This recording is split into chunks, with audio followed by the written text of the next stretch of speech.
Get her out of here, Richard Lawson said loud enough for the whole lobby to hear. I want everyone to see what a thief looks like. Emily Carter did not scream. She did not beg. She stood in the center of that lobby with her hands at her sides and tears she refused to let fall, while 47 people watched her get destroyed. That moment, that single humiliating morning, was the beginning of something nobody in that building could have predicted. If you've ever been blamed for something you didn't do, if you've ever stood in a room full of people who chose to believe the worst about you before they ever asked a single question, this story is for you. Stay with me until the end and drop a comment telling me what city you're watching from. I want to see how far this story travels. Emily Carter arrived at work that Tuesday morning the same way she had arrived every morning for the past 6 years. 40 minutes early, coffee in a thermos, she brought from home because the office brand gave her headaches and a quiet determination to get through another day without drawing attention to herself. She was not the kind of person who made entrances. She never had been. She was the kind of person who made sure everything worked so that other people could make their entrances without worrying about the details. She processed invoices. She reconciled accounts. She caught the errors that slipped through before they became problems. She was the kind of employee that a company like Lawson Transportation depended on quietly, the way a body depends on oxygen without ever really thinking about it until it's gone. She liked it that way. At least she used to. The first thing she noticed when she pushed through the glass front doors was that people were already looking at her. That was strange. Nobody looked at Emily Carter when she walked in. That was part of the arrangement she'd made with the world, not spoken, but understood. She kept her head down. She did her job. She stayed invisible. And in return, the world left her mostly alone. But that Tuesday morning, heads turned. Conversations stopped mid-sentence. A woman in accounting whose name Emily could never remember looked directly at her, then looked away fast the way you look away from an accident. Emily's stomach did something uncomfortable. She kept walking. She smiled at Darlene at the front desk, the older woman who always called her honey, and kept butterscotch candies in a ceramic bowl shaped like a pumpkin that had been there since October and probably wasn't going away anytime soon. Darlene did not smile back. She looked down at her keyboard. Emily's hand tightened around her thermos. She told herself it was nothing. She told herself she was reading things into ordinary Tuesday morning behavior. She told herself a lot of things in those 30 seconds between the front door and the elevator bank, and none of them were quite convincing enough. The elevator doors opened. Richard Lawson stepped out. I was already in his suit at 7:40 in the morning, which was unusual. Richard Lawson typically didn't arrive before 9. He had built his entire executive persona around the casual lateness of a man who didn't need to be anywhere, because everywhere was already waiting for him. But there he was at 7:40, fully dressed, standing between Emily and the elevator with an expression on his face she had never seen before. Not anger exactly, something cooler than anger, something calculated. Emily, he said, just her name, nothing attached to it, no good morning, no gesture toward the elevator, no movement out of the way. Mr. Lawson, she kept her voice even, I didn't expect to see you this early. I've been here since 6, he said. We need to talk. The we landed oddly. There was no we between Emily Carter and Richard Lawson. There was an employer and an employee who exchanged approximately 4 sentences per month, usually involving quarterly reconciliation deadlines. Of course, she said. Should I get settled and come up to your office or? No, he said. Right now and not upstairs. He gestured toward the lobby, not his office, not a conference room, not anywhere private. The lobby. She followed him because what else do you do when your employer tells you to follow him at 7:40 in the morning with that look on his face? She followed him back through the glass doors toward the center of the lobby, and that was when she saw the folder in his hand. Thick, tabbed, the kind of folder that contains a prepared argument, not a conversation. And she saw that the lobby was not empty. Somehow in the 90 seconds she had been in the building, people had gathered. Employees she recognized, a few she didn't. Someone from HR whose name she knew was Beverly, something standing near the far wall with her arms crossed and an expression that communicated this was not her first difficult morning, but she sincerely wished it was. I want everyone to hear this, Richard said, and his voice carried in a way that made clear he had already decided how this was going to go. Emily stopped walking. Mr. Lawson, $45,000, he said, loud, deliberate, each word separated from the next like he was placing them on a table for display. $45,000 has disappeared from company accounts. And after a thorough internal review conducted over the past 72 hours, every piece of evidence we have points to one person. He looked at Emily. The lobby looked at Emily. That's not, she started. The transaction records, he said, opening the folder, show a series of transfers, small at first, unnoticeable, then larger, over 4 months, all authorized through your employee credentials, all moving into an account that was opened using your personal information. I didn't open any account. The bank records say otherwise. Then the bank records are wrong. Are they? He turned the folder toward the gathered employees like he was showing a jury exhibit one. $45,000, Emily. I gave you access to those accounts because I trusted you. I trusted you because you've been here 6 years and I never had a single reason to doubt you. He paused, and the pause was theatrical, perfectly timed. Turns out I should have been paying closer attention. Someone in the crowd made a sound, not a word, just a sound that meant something had been confirmed that they had perhaps suspected, or at least were now prepared to believe. Emily's hands had gone cold. She was not a person who had spent much time in crisis. She was a person who prevented crises. She caught the problems before they became emergencies. She reconciled the discrepancies before anyone noticed them. She was the person behind the curtain making sure everything worked, and standing here in front of an audience with accusations raining down on her was so far outside her experience that for several seconds her brain simply refused to process it properly. I want to see those records, she said. You've already seen them. You made them. I want to see them now with an attorney present, and I want to know who conducted this internal review. Because if this review was conducted by your accounting team without an independent audit, don't, Richard said, and his voice dropped, and it was somehow more threatening quietly than it had been loudly. Don't try to make this complicated. Don't try to make me look like the problem. You stole from this company. You stole from your colleagues. You stole from every person in this building who shows up and does their job honestly. I did not steal anything. The evidence says you did. Then the evidence was put there. Silence. A different kind of silence than before. The kind that follows a statement nobody was expecting. Richard looked at her for a long moment. Then he almost smiled. That's an interesting thing to say, he told her. That's the kind of thing people say when they don't have a better answer. Or, Emily said, and she was surprised by how steady her own voice was, surprised by it in a way that felt almost like it belonged to someone else. It's the kind of thing people say when they're telling the truth. She held his gaze. She held it longer than felt comfortable, longer than she had probably ever held anyone's gaze across a confrontation, because she needed him to understand something. Not the crowd, not Beverly from HR, not the employees with their phones halfway out of their pockets. Richard. She needed Richard to understand that she knew. She watched something move behind his eyes, something quick and almost invisible. He knew that she knew, and he wasn't afraid of it because he had made sure that knowing wasn't enough. I'm going to have to ask you to leave the premises, he said. Security has been called. You'll be escorted out. Emily looked at the glass doors behind him. Through the parking lot, she could see the street, and on the street, idling in formation, the way a storm holds itself together before it moves, were motorcycles. Dozens of them. Big, heavy, rumbling machines ridden by men in dark vests with a specific patch on the back that Emily recognized from a photograph her grandfather kept in a frame on his workbench for as long as she could remember. The Hells Angels. They had a scheduled meeting this morning, something about a charitable partnership. She remembered seeing it in the calendar. She had actually filed the correspondence related to it 3 weeks ago. They were parked in the visitor lot. They were not yet inside. They were not yet part of any of this, but the man at the front, the one on the first bike who was just now removing his helmet and looking toward the building, like he was reading the atmosphere of the place before he walked into it. Emily stared at him. She had never met Marcus Holloway in person.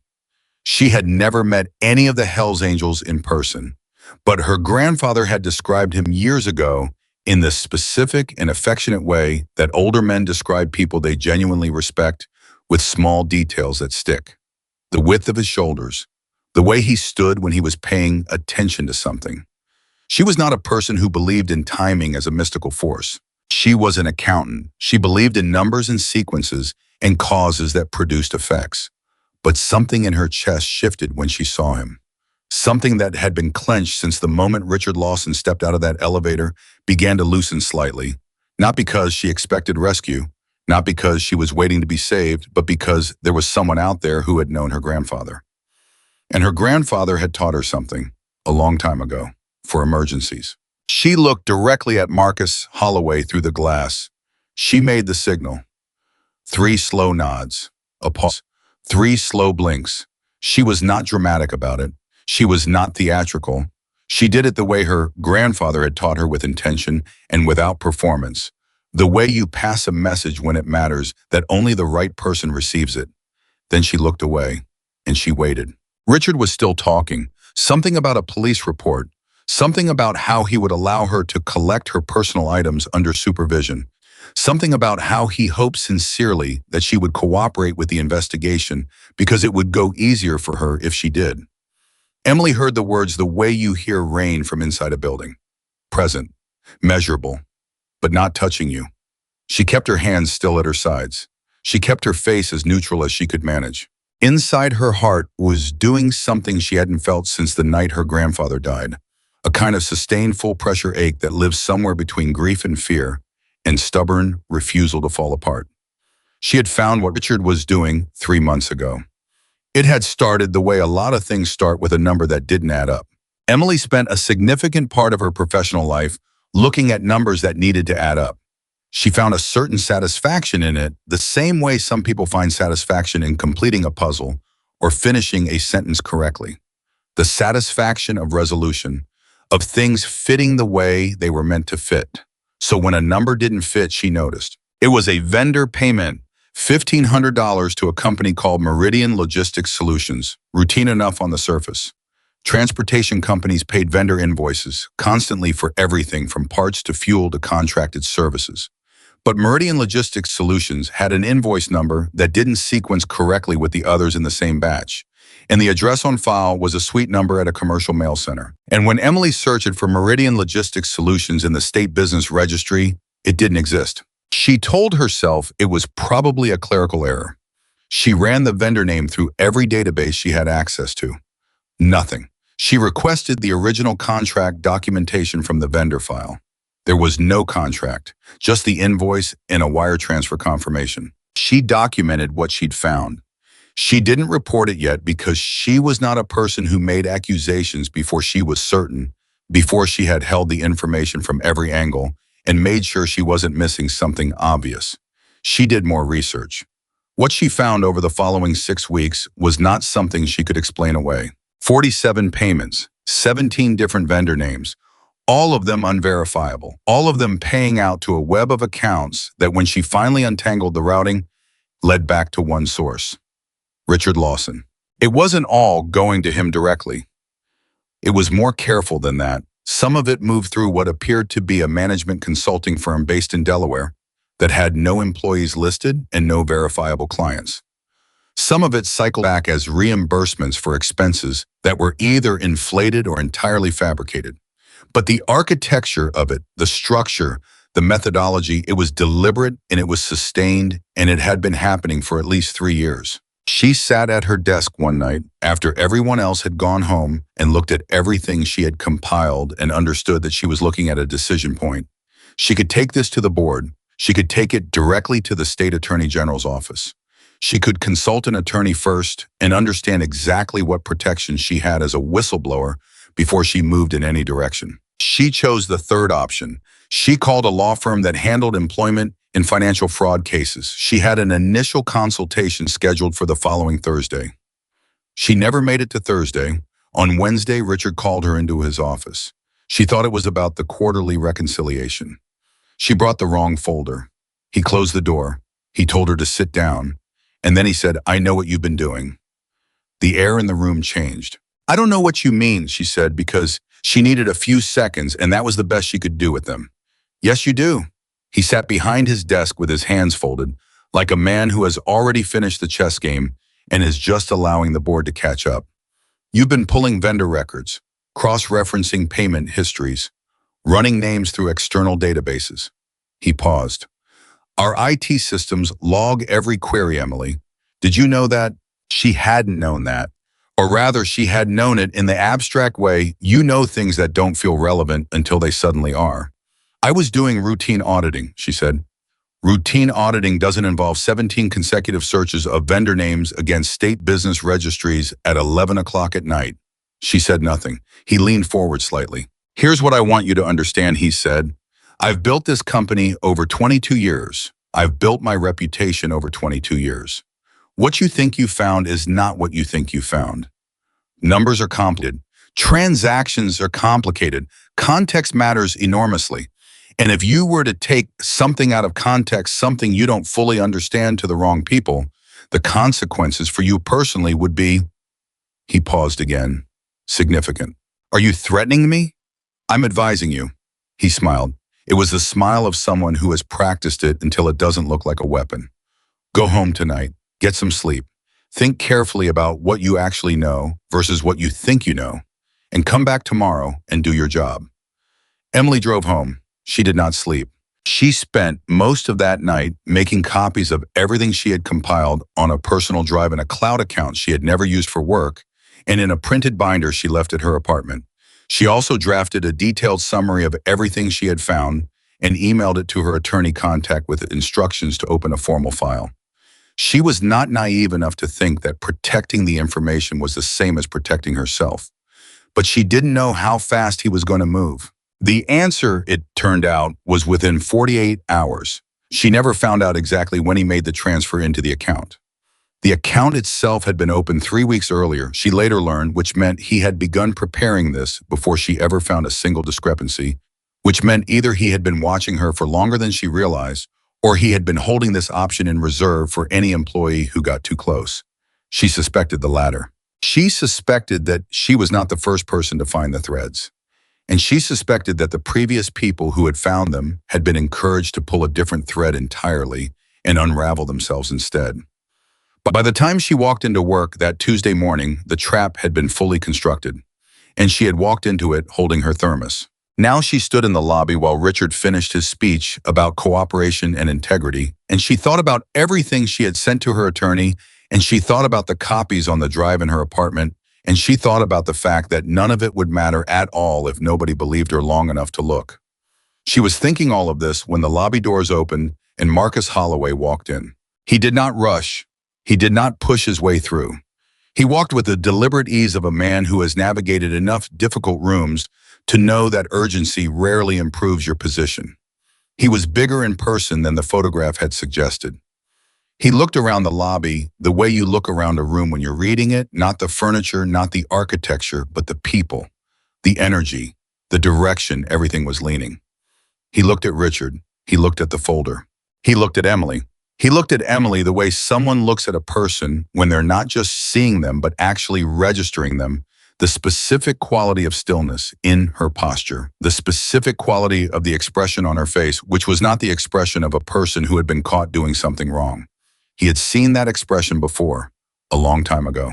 On a different face with different eyes, but with the same specific and unmistakable quality of a person who was telling the truth and watching no one believe them. He stopped walking. He stood in the center of the lobby and looked at Emily Carter. And then he said quietly enough that Richard couldn't quite catch it from where he was standing. Daniel, not a question, a recognition. Emily pressed her lips together hard for a moment. Then she nodded once.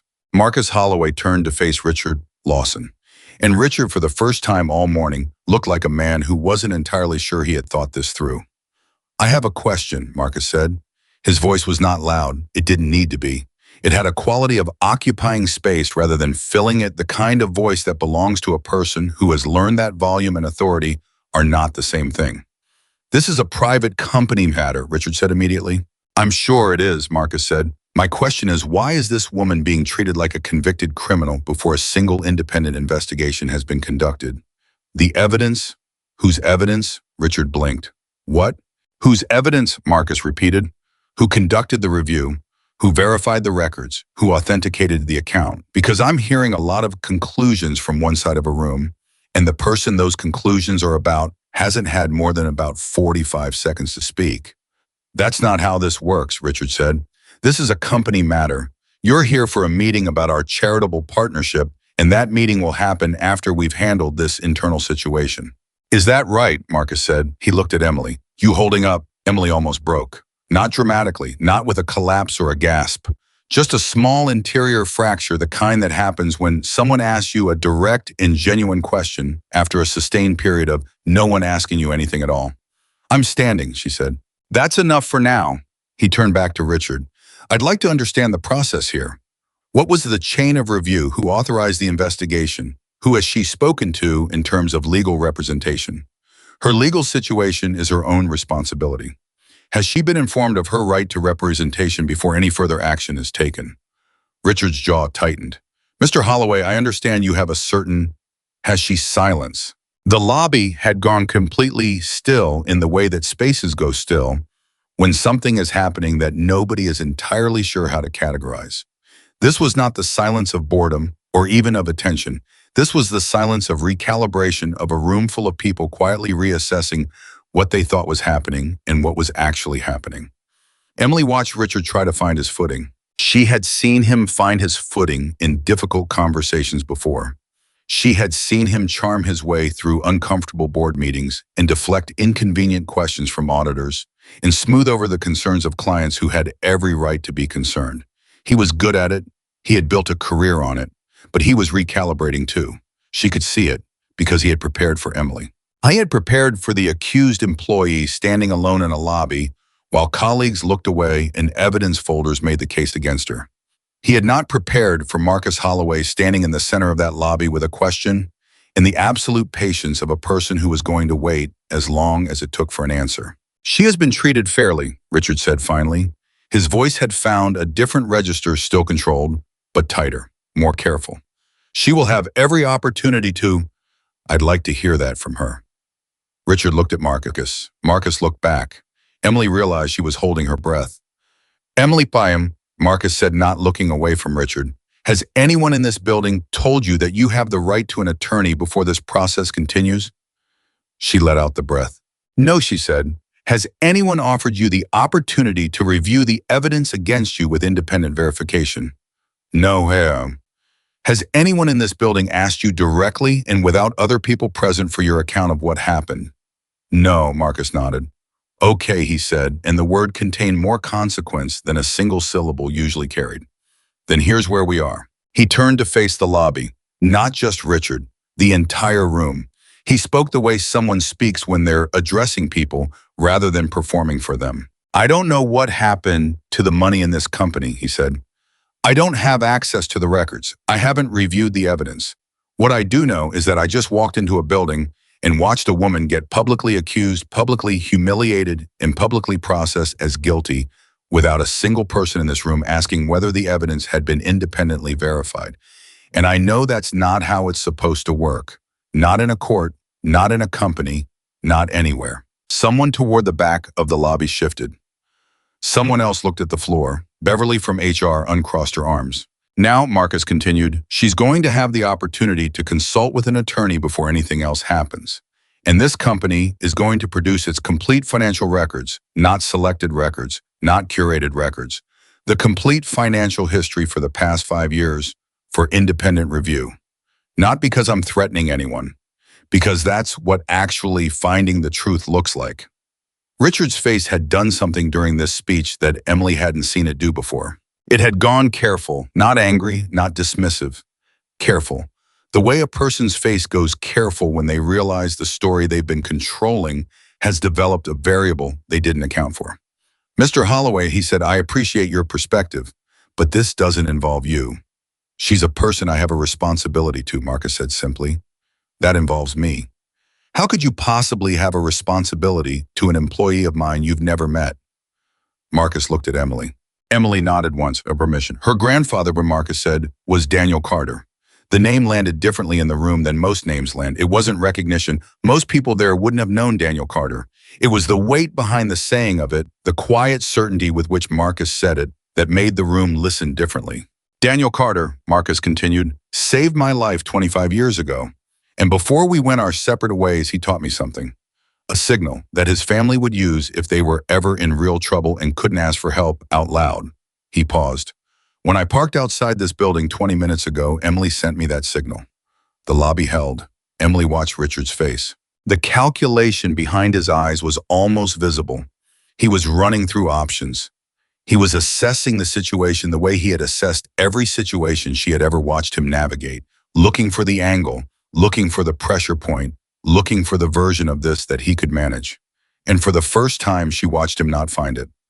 I want full legal counsel, Emily said into the silence. Everyone looked at her. She had not raised her voice. She was not shaking. She was standing the way she had been standing since Richard first said her name, that morning, straight hands at her sides, eyes forward. I want full legal counsel. I want access to the complete records independently verified, and I want every person in this building who witnessed what happened this morning to be available to provide an accurate account of the process that was followed. She paused, because what happened here this morning was not a legitimate investigation. It was a public execution, and I'm still standing in the middle of it. Nobody spoke. Marcus looked at her with something in his expression that she didn't entirely know how to read, but that felt in a way she hadn't felt anything in a very long time, like being genuinely seen. Richard Lawson looked at Emily Carter, and Emily Carter looked back. She thought about her grandfather's notebook, the one he kept in his workshop, full of the kind of small observations that accumulate when a person has paid careful attention to the world for a long time. She thought about the lines she had read over and over in the years since he died, the one that had felt abstract and philosophical when she was young, and felt right now like something carved directly into the floor she was standing on. Sometimes the person who cannot speak the loudest needs someone who knows how to listen. She had found someone who knew how to listen. Now she needed to survive long enough for the truth to do what truth does when it finally gets the space it needs. The lobby had stopped being a lobby. It had become something else, a before and after. A line drawn quietly and without ceremony between the version of this morning that Richard had planned and the version that was actually unfolding. Emily Carter didn't know yet how the next days would go. She didn't know who would believe her or how long it would take or how much worse it might get before it got better. But she was still standing, and she was no longer standing alone. Richard Lawson was not a man who panicked. He had built his entire professional identity around the appearance of control, and that identity had survived board challenges, audit reviews, 2 near bankruptcies in the early years, and a particularly ugly dispute with a former partner that had taken 3 years and 2 law firms to resolve. He had navigated all of it with the same fundamental tool, controlling the story before anyone else had a chance to tell it. But standing in that lobby, watching Marcus Holloway look at Emily Carter, the way a person looks at someone whose account of events they have already decided to believe, Richard felt something he hadn't felt in a long time. He felt the story slipping. I think, he said, keeping his voice at exactly the register he had practiced for difficult rooms, that this has become unnecessarily complicated. Emily, and I'm going to ask you one more time to cooperate with our internal process before this escalates to... She's not going anywhere, Marcus said. Not aggressively, not loudly, just stated the way you state a fact about weather. Mr. Holloway, you called it an internal process conducted by who? By your people, your accounting team, your security staff. He tilted his head slightly. Because from where I'm standing, you just publicly accused a woman in front of her colleagues using evidence that nobody in this room has independently verified, and now you're asking her to cooperate with a process you control. That's not a process. That's a conclusion dressed up as a procedure. Richard looked around the lobby. People were still there. That was the problem. They should have dispersed by now. This should have been over. Emily escorted out the folder, closed, everyone returning to their desks with the uncomfortable but manageable understanding that something unfortunate had happened and life was moving forward. That was how it was supposed to work. That was how it had worked before, but people weren't moving. They were watching. Beverly from HR had taken out a small notepad. She was writing something down. She was the head of HR. She was supposed to be on his side. He caught her eye. She didn't look away this time. That meant something. He wasn't sure yet what, but it meant something. I need everyone to return to their workstations, Richard said, shifting tactics. There's nothing productive happening here right now, and we have a full business day ahead of us. Nobody moved. Please, he added. The please was a mistake. He knew it the moment it came out the way, a step has gone wrong before you've even finished taking it. The please communicated a request rather than a directive. It communicated that he was asking because he couldn't compel. And a room full of people watching a power dynamic understands the difference between those two things faster than they understand almost anything else. I want to call my attorney, Emily said. Her voice was steady in a way that Richard found more unsettling than tears would have been. He had prepared for tears. He had prepared for denial, for anger, for the particular desperate quality of a person who knows they're losing. He had not prepared for this specific steadiness. You're not under arrest, he said. You don't need... I know I'm not under arrest. She looked at him with something that wasn't hostility, but was close to its border. I want to call my attorney because you have accused me of stealing $45,000 from this company in front of approximately 30 of my colleagues, and I would like someone with a law degree in my corner before you do anything else. That's reasonable, Marcus said. Richard turned toward him. I didn't ask you. No, Marcus agreed. You didn't. The two men looked at each other across the lobby. Richard was not a small man. He had played college football in another life, and the frame of that remained even if the conditioning had softened somewhat over 22 years of executive lunches. He was accustomed to occupying space in a room. Marcus Holloway occupied a different kind of space. Not a physical one exactly. More like a gravitational kind. The kind that belongs to people who have been in enough situations where real consequences were on the table that performed authority doesn't impress them at all. Richard looked away first. He told himself it was strategic. He told himself he was choosing his battles. He told himself a lot of things in the split second between looking away and resuming his professional expression. Make your call, he said to Emily. Then I expect you to collect your personal items from your desk and leave the premises. The investigation will continue. The investigation, Marcus said carefully, will continue with independent oversight. Or the next call I make from this parking lot is to a friend of mine at the business desk of the regional examiner. He paused. He covers financial fraud. The lobby breathed. Richard processed what had just happened and what it meant and turned and walked toward the elevator. Not running, not stumbling, walking with every ounce of controlled purpose he could assemble, but he was walking away, and everyone saw it. Emily exhaled slowly. Her hands, which had been still at her sides for the past hour, with a stillness that had cost her more effort than anything she'd done in years, finally shook slightly. Just once. Like a wire that's been held too taut, releasing a fraction of its tension. Marcus walked toward her. He didn't put a hand on her shoulder. He didn't crowd her. He stopped at a respectful distance and lowered his voice to a register that didn't carry past the two of them. You did well, he said. I feel like I'm going to throw up, she said. That's normal. Is it? When you've been holding something that hard for that long, yeah. The letting go is worse than the holding. He glanced toward the elevator bay where Richard had disappeared. How much do you have documented? Everything. She kept her voice low. 3 months of records, cross-references, routing traces. It's all backed up outside the company system. Good, he nodded once. Can you get to it today? It's at my apartment, on a drive and in the cloud. Your attorney knows about it. I emailed a summary the night he threatened me. She has a file. She. He almost smiled. Good. He took a step back, creating enough space between them that anyone watching would understand this was not a private conversation, continuing, but a public one, concluding. You're going to be okay, he said. Not the way people say it when they're trying to make you feel better. The way people say it when they have enough information to believe it's actually true. Emily nodded. She went to make her call. What happened in the following 6 hours happened quickly and out of order, the way actual things happen. Not the way stories about them get told later when there's time to arrange events into clean cause and effect. Her attorney, Sandra Okafor, who had 11 years of employment in financial fraud litigation under her belt, in the particular manner of a person who has heard everything and is not surprised by any of it, arrived at the building within 90 minutes and immediately demanded a suspension of any further action against Emily pending review. Richard complied. He complied with the specific reluctance of someone who recognizes that non-compliance will cost him more than compliance.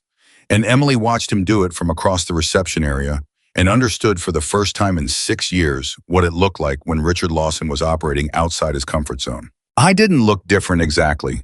He was still Richard, still the suit, still the practiced expression, still the facility, with language that made everything sound like a position he had considered carefully rather than a move he was making quickly.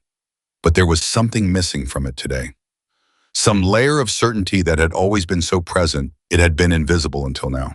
She had taken that from him, not Marcus, not Sandra, her, by finding the records, by copying them, by sending that email the night he threatened her. He had counted on her being too afraid to move after he warned her. He had counted on the threat being enough. It had not been enough. Sandra pulled her into a conference room that had been made available under protest and spread her copies of Emily's documentation across the table. "Walk me through the timeline," she said. No preamble, no small talk. She uncapped a pen and looked at Emily with the focused attention of someone about to make a decision about something serious. Emily walked her through it. Every number, every date, every vendor name she couldn't verify, every routing trace she had followed, every pattern she had identified and documented and backed up and protected. Sandra listened without interrupting, which was something Emily had not experienced in a long time. Being listened to without someone shaping your words into what they already expected to hear. When Emily finished, Sandra looked at the documents for a long moment. Then she said, "He transferred the money into the account before he accused you." "Yes." "Which means the account existed before there was a theft to investigate." "Yes." "Which means either he created the account in anticipation of needing someone to blame, or someone else with access to your credentials created it." She looked up. "Have you touched that account in any way?" "I didn't know it existed until this morning." "You've never made any transaction from it?" "Never." "Because if we can show that the account activity doesn't match your regular patterns, your device, your location, your access times, that's a technical argument for fabrication. And if the account was opened before any alleged theft took place, that's not evidence of guilt. That's evidence of setup." Emily felt something unlock in her chest, not relief exactly, more like the feeling of having been in a room that was too small for too long and having someone finally open a door. "I know it was a setup," she said. "I know you know. What we need is for a forensic accountant to know it, and a judge." Sandra recapped her pen. "Who else in that company has access to your credentials?" Emily thought. "IT has administrative access. Richard has override access as CEO. There may be 2 or 3 people in accounting who could theoretically access my login under certain circumstances."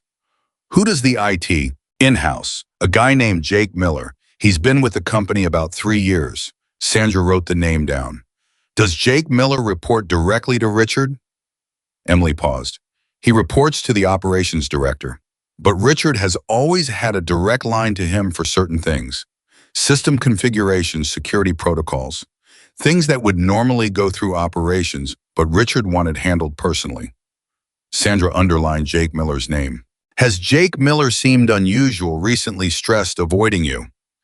Emily thought about the past 3 months.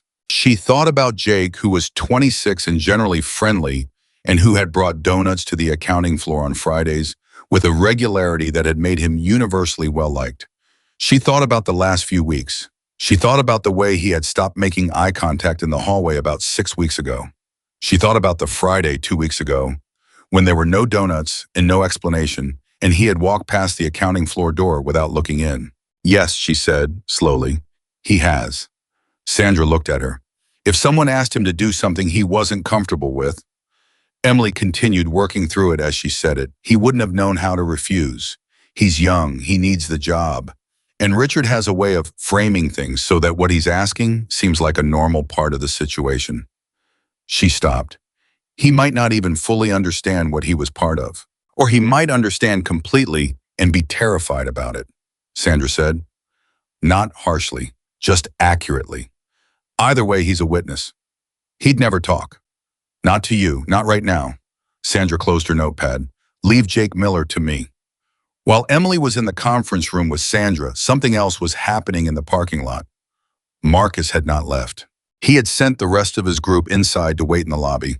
The charity meeting was postponed, obviously, and the company contact they'd been scheduled to meet with had sent an apologetic email that Marcus had read, replied to briefly, and set aside. He was not here for the charity meeting anymore.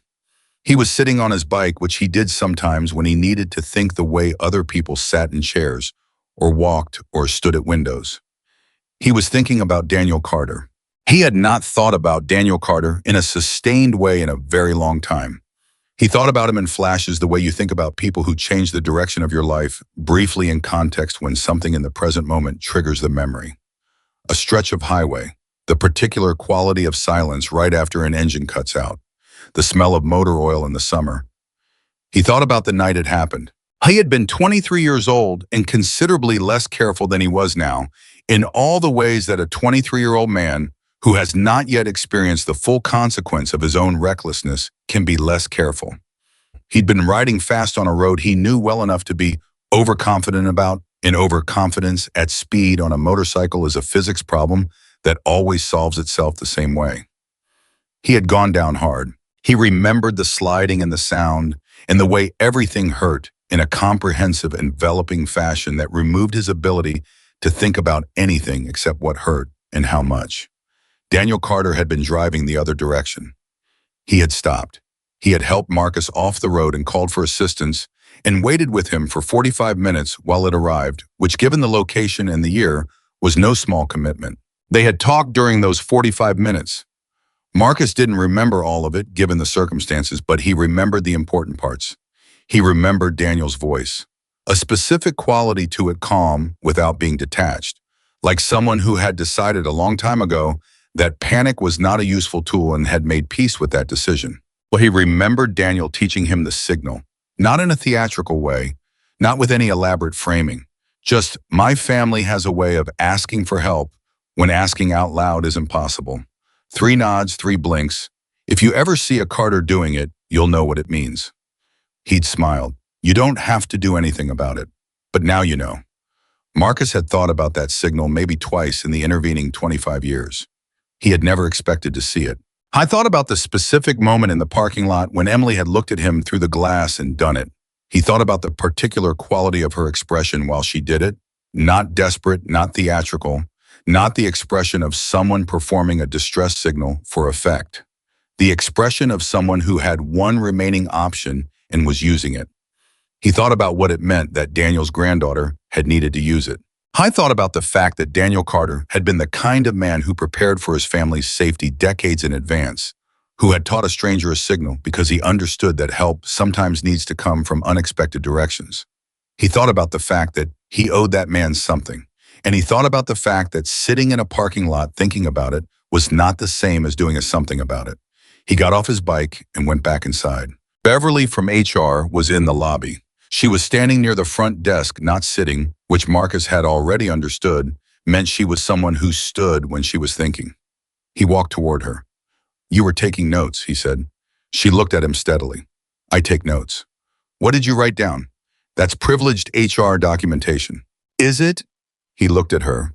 Or is it notes you took because you wanted there to be a record of what happened in that lobby this morning that you didn't make? Beverly was quiet for a moment. How long have you been in HR, he asked. 19 years. And in 19 years of HR, how many times have you seen someone publicly accused the way she was accused this morning before any independent verification? Beverly looked at her notepad. It's not standard practice, she said. No, he agreed. It's not. Mr. Lawson has a lot of authority over how internal processes are conducted. I understand that. People here, she stopped. People are careful about how they interact with him. What does careful mean in this context? She looked at him for a long moment. The look of someone deciding something. It means, she said carefully, that this is not the first time an employee has left under circumstances that people here found difficult to discuss afterward. Marcus went still. How many? I couldn't say a specific number. How many approximately? Beverly looked down at her note, picked one, then she looked up. 3, she said, in 4 years, all from the accounting department, all involving financial discrepancies that were attributed to the departing employee, all resolved quickly and quietly. The lobby was not empty, but it felt suddenly very still. And none of them were independently investigated, Marcus said. It was not a question. Mr. Lawson prefers to handle internal matters internally. I'll bet he does. Marcus pulled out his phone. He called the Hells Angels chapter attorney, a woman named Denise Park, who had been handling their legal affairs for 8 years, and who had in that time developed an extremely comprehensive understanding of financial fraud, wrongful termination, and the specific legal vulnerabilities of privately held companies where the owner has treated internal processes as personal property. I explained the situation in approximately 90 seconds, which was how long it took Denise to say, "I have someone who does forensic accounting. Give me 2 hours." He hung up. He looked at Beverly. "You said 3 employees," he said. "Do you bow? There are names?" Beverly opened her notepad. She hesitated for exactly 1 second. Then she wrote 3 names on a separate page, tore it out, and handed it to him. "For the record," she said, "I am documenting this conversation as a legitimate step in an ongoing HR review of internal process compliance." "That sounds right," Marcus said. He took the names. Emily emerged from the conference room with Sandra at just past noon. She had been in there for 4 hours. She looked like a person who had been through 4 hours of a different kind of difficult than the public kind, the private kind, the kind that requires precision and honesty, and the willingness to lay out every single piece of what you know for someone else's assessment without being able to control how they receive it.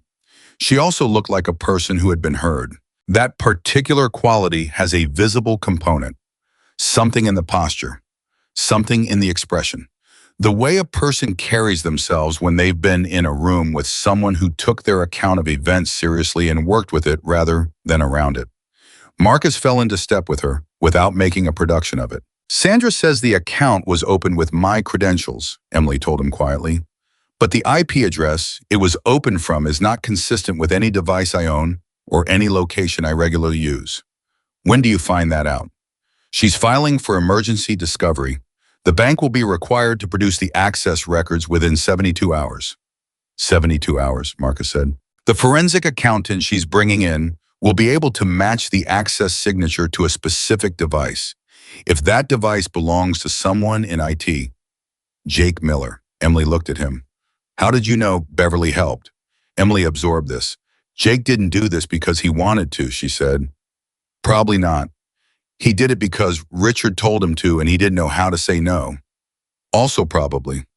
That doesn't mean—" "I know," Marcus said. "It means he's a witness, not a villain. Two different things." He looked at her. "Sandra knows."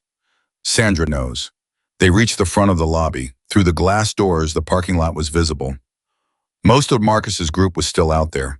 A few had gotten food from somewhere. A couple were talking to each other with the easy comfort of people who spend a lot of time together. Emily looked at them. "Your grandfather," Marcus said. "How much did he tell you about me?"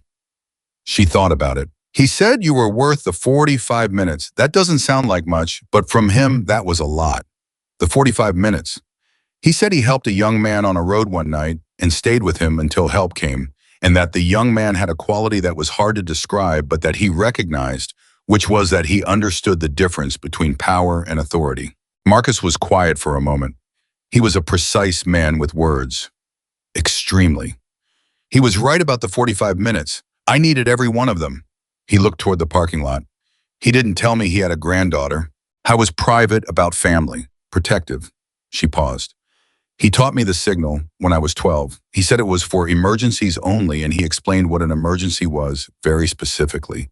He said an emergency was when you were in real trouble and the person who could help was someone who would only help if they understood the situation correctly.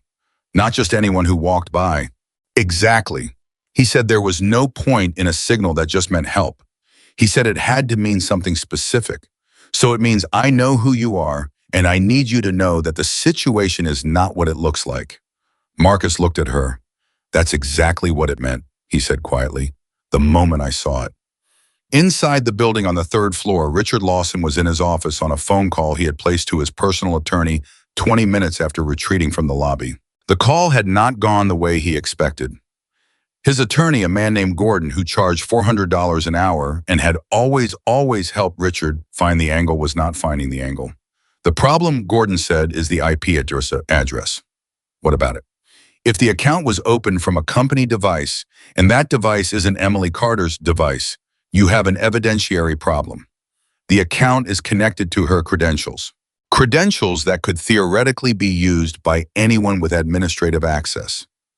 which in a corporate environment means IT, which means the company is now potentially liable for a fraudulent accusation made against an employee using evidence that the company itself may have fabricated.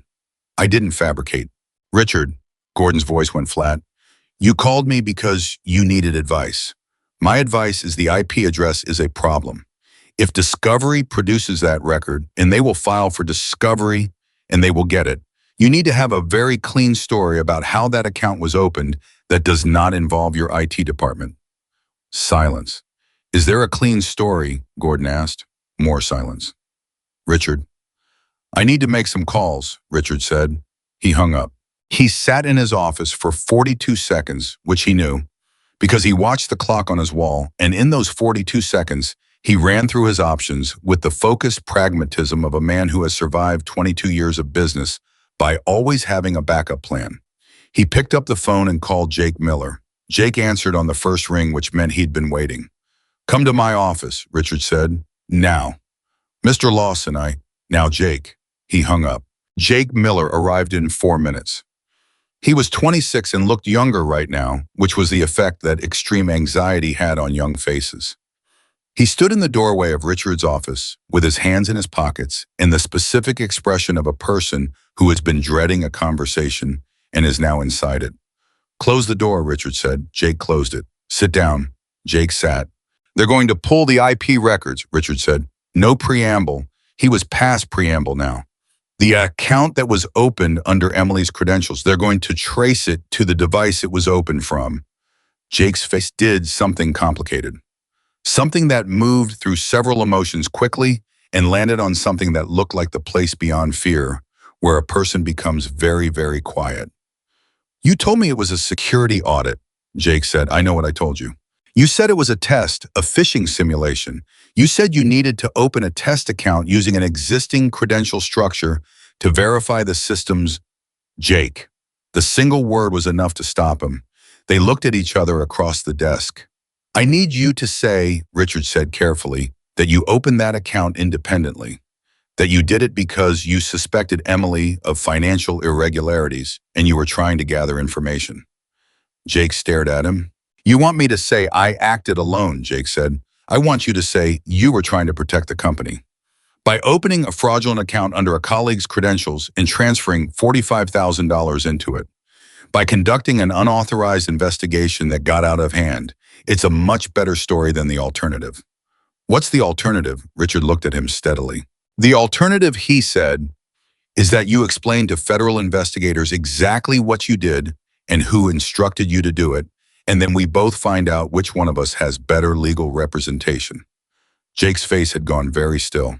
I was 26 years old. He had a lease on an apartment he couldn't afford to lose. He had a mother in assisted living in Cleveland, whose monthly costs he helped cover. He had student loans and a car payment and the particular vulnerability of a person who has exactly enough to survive and nothing in reserve. Richard knew all of this. He knew it because he had known it when he chose Jake Miller for this specific task. He had not chosen Jake because Jake was capable. He had chosen Jake because Jake was scared. I didn't know anyone was going to get hurt, Jake said. Nobody got hurt. She's fine. She was publicly accused of stealing. She's fine, Jake. Richard kept his voice patient, the way you keep your voice patient with someone who is about to make a very costly mistake out of sentiment. She has a lawyer. She has her records. She'll sort it out. But if you walk out of this building and start talking to people about conversations we had in this office, the sorting out process becomes extremely complicated for both of us. He paused. Extremely complicated for you. Jake was looking at the desk. Go home, Richard said. Take a personal day. Think carefully. Don't call anyone until you've had time to think. He let the last words sit. I've always taken care of the people who take care of this company. You know that. Jake stood up. He walked to the door. He had his hand on the handle. Jake, Richard said. Jake stopped but didn't turn. You've been a good employee, Richard said. I'd hate to see that change. Jake opened the door and left. Richard leaned back in his chair. He looked at the ceiling. He thought about the IP records and the forensic accountant that Emily's attorney was almost certainly already arranging. And he thought about Beverly from HR standing in the lobby with her notepad and he thought about Marcus Holloway and the specific threat about the business journalist that he was choosing to treat as a bluff because the alternative was too destabilizing to process. He was still in control of this. He told himself that. He told himself he had survived worse. He told himself that Emily Carter was one woman with some records and a lawyer, and that he had 22 years and a reputation and resources that dwarfed anything she could put together in 72 hours. He told himself all of it. But Jake Miller was in the elevator right now going down. And Richard found for the first time in a very long time that his own voice inside his own head was not entirely convincing. Jake Miller pressed the lobby button and stood in the elevator with his hands in his pockets. He was thinking about what Richard had said. I was also thinking about something Richard had not said, which was the thing Jake had been thinking about for 3 months, since the morning he had opened a corporate account under Emily Carter's credentials, under the instruction of a man he trusted for a purpose. He had not fully understood until it was already done, and understanding came too late to undo anything. He had not told anyone. He had told himself it was because he didn't know enough. Because maybe Richard was right, and there was some complicated business reason for it that he was too junior to understand. Because maybe it was actually a security test, and he had misread the whole situation. Because maybe. The elevator reached the lobby. The doors opened. Jake stepped out. He stopped. Marcus Holloway was standing 15 feet away, talking to one of his own people. And as Jake stepped out of the elevator, Marcus looked over. He looked at Jake the way he had looked at Emily through the glass, not accusing, not threatening, just registering, like someone whose job it is to read situations and who had already read this one. Jake thought about his apartment, his mother, his car payment. I thought about Emily Carter's face in the lobby this morning when the folder was open. He thought about Richard's voice saying nobody got hurt, she's fine. He thought about the fact that the difference between nobody got hurt and somebody got hurt was entirely about where you were standing when you measured it. He pulled his phone out of his pocket. He had Sandra Okafor's name from Emily's LinkedIn. He had looked it up when he was sitting in Richard's office in the moment when Richard was looking at the ceiling and Jake was looking at his phone. He found the number for Okafor Employment Law. He stood in the lobby of Lawson Transportation with his thumb over the call button. Marcus Holloway was not looking at him anymore, but somehow that felt like permission. Jake pressed call. Sandra Okafor got the call at 12:47 in the afternoon. She was standing in the parking lot of Lawson Transportation, keys in her hand, about to get into her car to drive back to the office and begin the emergency discovery filing. Her phone buzzed, an unknown number. She almost let it go to voicemail. She was in the middle of 6 things simultaneously, and unknown numbers rarely improve that situation. She answered it anyway. This is Sandra Okafor. A pause, then a young man's voice, tight and controlled the way voices get when someone is trying very hard not to sound as scared as they are. My name is Jake Miller. I work in IT at Lawson Transportation. I need to talk to you about Emily Carter. Sandra stopped walking. I'm listening, she said. Another pause. Longer this time. She could hear him breathing. She could hear the particular quality of someone standing in a place where they're afraid of being overheard. I did something, Jake said. I didn't understand what I was doing when I did it. That's not an excuse. I know it's not an excuse, but I need to tell someone what actually happened, and I don't know who else. Jake, she kept her voice even. Are you somewhere private right now? I'm in the parking garage, level 2. Good, stay there. Don't go back inside. Don't call anyone else. I'll be there in 4 minutes. She was there in 3.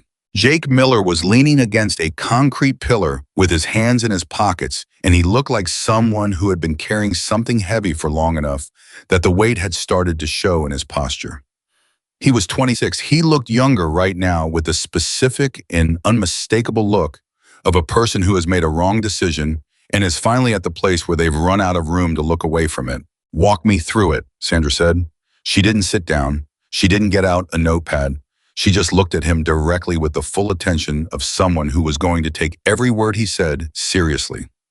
Jake walked her through it. It took 11 minutes. Sandra did not interrupt him once. When he finished, she was quiet for a moment. Not a processing quiet, not an uncomfortable quiet. The quiet of someone who has just received information that confirms what they suspected and is making the transition from suspicion to fact. He told you it was a security test, she said. A phishing simulation. He said he needed a test account built under an existing employee credential structure to verify whether the bank's security system would flag unauthorized third-party access. Jake exhaled. It sounded technical enough that I didn't question him. Did he tell you which employee's credentials to use? Yes, he specified Emily's.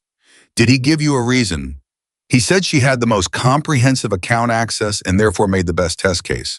And when the $45,000 was transferred into the account, Jake's jaw tightened.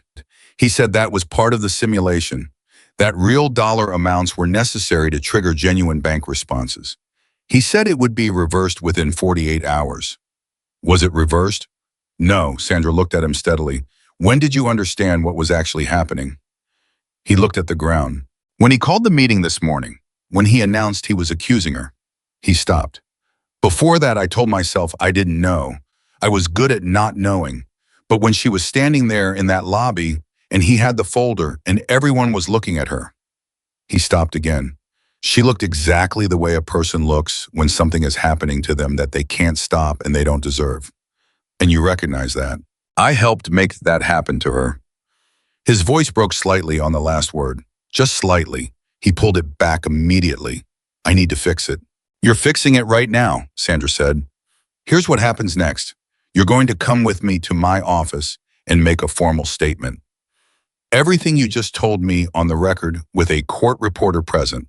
You're going to produce any documentation you have, email system logs, anything he sent you related to the account. And then you're going to speak with your own attorney before anything else happens. I don't have an attorney. I'll refer you to one. They handle whistleblower cases. What Richard asked you to do constitutes witness tampering, financial fraud, and wrongful termination setup. The fact that you were coerced and misled is significant. The fact that you came forward voluntarily before any formal investigation named you is more significant. Jake looked at her. Am I in trouble? Sandra considered lying to make him feel better. She considered softening it. She did neither. Probably some, she said honestly, but considerably less than if you'd waited. He nodded. Okay, he said. One more thing. She looked at him directly. He called you into his office before you made this call. It wasn't a question. Yes. What did he ask you to do? Jake was quiet for a moment. The pause of someone deciding whether to give the complete version or the manageable version. He gave the complete version. He asked me to say I acted alone, that I opened the account independently because I suspected Emily of financial irregularities. Sandra's expression didn't change, but something behind her eyes went very sharp. He asked you to perjure yourself. He framed it as protecting the company. Did he threaten you? Carefully, she repeated. He didn't say anything specific. He said it would be complicated for both of us. He reminded me that he takes care of employees who take care of the company. Recorded. I know, I didn't think to. It's all right, your statement about the conversation is itself evidence. She moved toward her car. Come on, we don't have a lot of time. Jake looked toward the building. He's going to know I talked. Yes. What happens when he does? He makes a decision about how scared he is. And whatever decision he makes is going to tell us something important about how he plans to handle this. She looked at Jake over the roof of her car. Either way, you're safer outside that building than inside it. Let's go. She called Emily from the car. Emily answered before the first ring finished. Jake came to me, Sandra said. Silence. A breath. He talked. Emily's voice was barely above a whisper. He's with me right now. He's giving a formal statement this afternoon. He was coerced, he was misled, and Richard asked him to perjure himself approximately 40 minutes ago. Another silence. Is he okay? Sandra glanced in the rear mirror at Jake in the back seat, who was looking out the window with the expression of someone who has stepped off a cliff and is waiting to find out whether the ground is closer than it looks. He's better than he was this morning, she said. Emily was quiet for another moment. Then she said, he brought donuts every Friday. Sandra blinked. I'm sorry. Jake, he brought donuts to the accounting floor every Friday for 2 years. He's a good person who got into something he didn't understand. She paused. I don't want him destroyed over this. Sandra looked at the road. You're a very unusual client, she said. Is that a problem? No, Sandra said. It's a relief, actually. Stay by your phone. Things are going to move quickly. Things move quickly. The formal statement took 2 hours. Jake sat across from a court reporter in Sandra's conference room and told the story the same way he told it in the parking garage, but slower, more precisely, with every technical detail that his IT background allowed him to provide with specificity. The date Richard had called him in, the exact language of the instructions, the system he used to open the account, the device, the IP address, the timestamp. The IP address he named matched a company device. The company device was registered to Jake Miller's IT login, but the account password reset that had been used to connect Emily's credentials to the fraudulent account had been initiated from a different device entirely, from Richard Lawson's personal office terminal. When the forensic accountant, Sandra had brought in a compact, extremely focused man named David Chen, who had spent 12 years with the FBI's Financial Crimes Unit. Before going private, laid that out on the table, the room went very still. He accessed the account himself, Sandra said. The reset request originated from the executive terminal on the third floor, the one registered to Richard Lawson's personal login. David didn't look up from his laptop. He used Jake's account to create the structure, then connected it to Emily's credentials himself to make her the visible owner. He paused. He made one mistake. He did it from his own terminal instead of Jake's. Why would he do that? Sandra asked. Probably because he had access to Emily's credential file from his own system and didn't want to wait for Jake to do it. Or because he didn't trust Jake to connect it properly. Or because at that stage he believed the technical trail was clean enough that the terminal of origin wouldn't matter. David finally looked up. People who aren't forensic accountants frequently underestimate how much information a server remembers. Sandra looked at the documentation spread across the table. She thought about Richard Lawson in that lobby this morning with his folder and his public accusation and his certainty. How solid is this? She asked. As solid as it gets without a confession, David said. The IP records are server-generated logs. They're not editable after the fact without leaving their own trace. The terminal registration is a hardware record. The timestamp sequence tells a story that only makes sense if the account was constructed deliberately and connected to Emily's credentials by someone with executive-level access. He paused. This isn't ambiguous. This is documentation of a setup. Sandra called Marcus. He answered immediately. We have it, she said, a pause. All of it. The account origin, the credential manipulation, the executive terminal. David says it's solid. When does it go to the DA? I'm filing this afternoon. I want to brief Emily first. She's at my chapter's clubhouse, Marcus said. I didn't think she should be alone. Sandra paused. Is she all right? A brief silence, the kind that means someone is looking at a person while they answer a question about that person. She's holding it together, Marcus said. She's better at that than most people, but she needs to hear something go in her direction. Tell her it's going in her direction. She could hear him breathe. I'll tell her in person, he said. How long until you get here? 45 minutes. He gave her the address. Emily was sitting at a long table in a room that smelled like coffee and engine work and years of accumulated human presence when Marcus came in and sat across from her. The other people in the building had given her space without making it obvious. They were giving her space, which was a social skill she hadn't expected and found unexpectedly comforting. Sandra called, Marcus said. Emily looked at him. Jake's statement, and more. The forensic accountant found the terminal origin.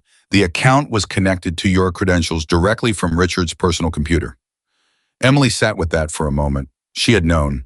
She had known in the way you know things when you've spent 3 months looking at the evidence from every angle, and the only conclusion that fits all the data is the one that also happens to be the most frightening. But knowing and having proof were two different countries. It's real, she said, not a question. More like testing whether the word itself held the weight she needed it to hold. It's real, Marcus confirmed. She put her hands flat on the table. She pressed her palms down hard and felt the solid resistance of the surface under them, and breathed. Okay, she said. Okay, he agreed. What happens next? Sandra files with the DA this afternoon. Depending on how quickly they move, Richard could be looking at formal questioning by end of week. Emily absorbed this. He has lawyers, she said. He does. Good ones, expensive ones. He's been using Gordon Hamill for 15 years. Hamill is very good at finding the angle. Marcus looked at her. You know his attorney's name. I process the legal invoices, she said simply. I process everything. That's the job. She paused. Hamill is going to argue that the terminal evidence is insufficient. He's going to argue that executive terminals in corporate environments are sometimes accessed by multiple people. He's going to find every gap. Let him, Marcus said. Finding gaps in evidence is different from explaining the evidence. He can't explain why the account was opened in the first place, why it was connected to your credentials specifically, and why $45,000 moved through it the day before you were publicly accused. He'll have an explanation. It won't be a good one. It doesn't need to be good. It needs to create doubt. Marcus was quiet for a moment. You've been thinking about this for a while, he said. I've been thinking about this since the night he warned me to stop looking. She looked at her hands on the table. I knew he was going to do something. I just didn't know what or how fast. I thought I had more time to prepare. She paused. I was wrong about the time, but not about the evidence. No, not about the evidence. He looked at her with the direct attention that she had noticed from the first moment he'd walked into the lobby. The quality of someone who does not look at a person in order to assess them, but simply in order to see them. Your grandfather, he said, would be extremely irritated right now. Emily blinked. He'd be furious, she agreed. He hated injustice more than he hated almost anything. And he expressed it very quietly, which somehow made it worse. Marcus shook his head slightly. He would have had 7 or 8 things to say about this morning that would have been devastating in their precision. He would have waited until he had the complete picture, Emily said. He never spoke about something until he understood it completely. He said partial understanding was the most dangerous kind because it felt like enough. He taught me that, not in those words, but that's what he meant. They sat with the memory of Daniel Carter for a moment, in the particular companionable silence of 2 people who love someone from different directions and are both thinking about him at the same time. Why did he stop writing? Marcus asked. He was good. I could tell from the way he talked about it. My grandmother asked him to, Emily said. After they had my mother, he didn't think twice about it. He just stopped. Marcus nodded slowly. That sounds right. She said he gave it up like it was nothing. It wasn't nothing, it just wasn't everything. The door opened and Sandra came in with David Chen behind her, both of them carrying the particular energy of people who have been moving fast in pursuit of something and have now arrived at the place where they need to deliver what they found. Sandra put a folder on the table. Emily looked at it. The terminal records, Sandra said, the IP logs, Jake's statement, David's analysis. She sat down. I've already been on the phone with the DA's office. They have a financial crimes unit. They're expecting the filing tonight. Tonight, Emily said. They've been looking at Richard Lawson for 18 months, Sandra said. The room went very still. Emily looked at Sandra. What? An anonymous tip 18 months ago about unusual vendor payment patterns at Lawson Transportation. They opened a file. They didn't have enough for a warrant, and the company's financial records appeared clean when reviewed at the surface level. Sandra looked at her steadily. The kind of deep review that would have caught what you caught required access they didn't have a sufficient legal basis to compel. Until now, David said. Your documentation, Sandra continued, combined with Jake's statement and the terminal records gives them probable cause for full forensic access to every financial record the company has produced in the past 5 years. She paused. This isn't just about the $45,000, Emily. Emily looked at the folder. How big is it? She asked. David and Sandra exchanged a look. David answered, based on the patterns you identified in the vendor network you traced, preliminary estimates suggest somewhere between $2 and $3 million over a 6-year period, possibly more. We won't know the full scope until the forensic team gets into the records. He paused. The $45,000 was not a theft. It was a distraction. Emily sat back. She had suspected this. She had found enough of the pattern to understand that the numbers she traced were themselves a fraction of something larger.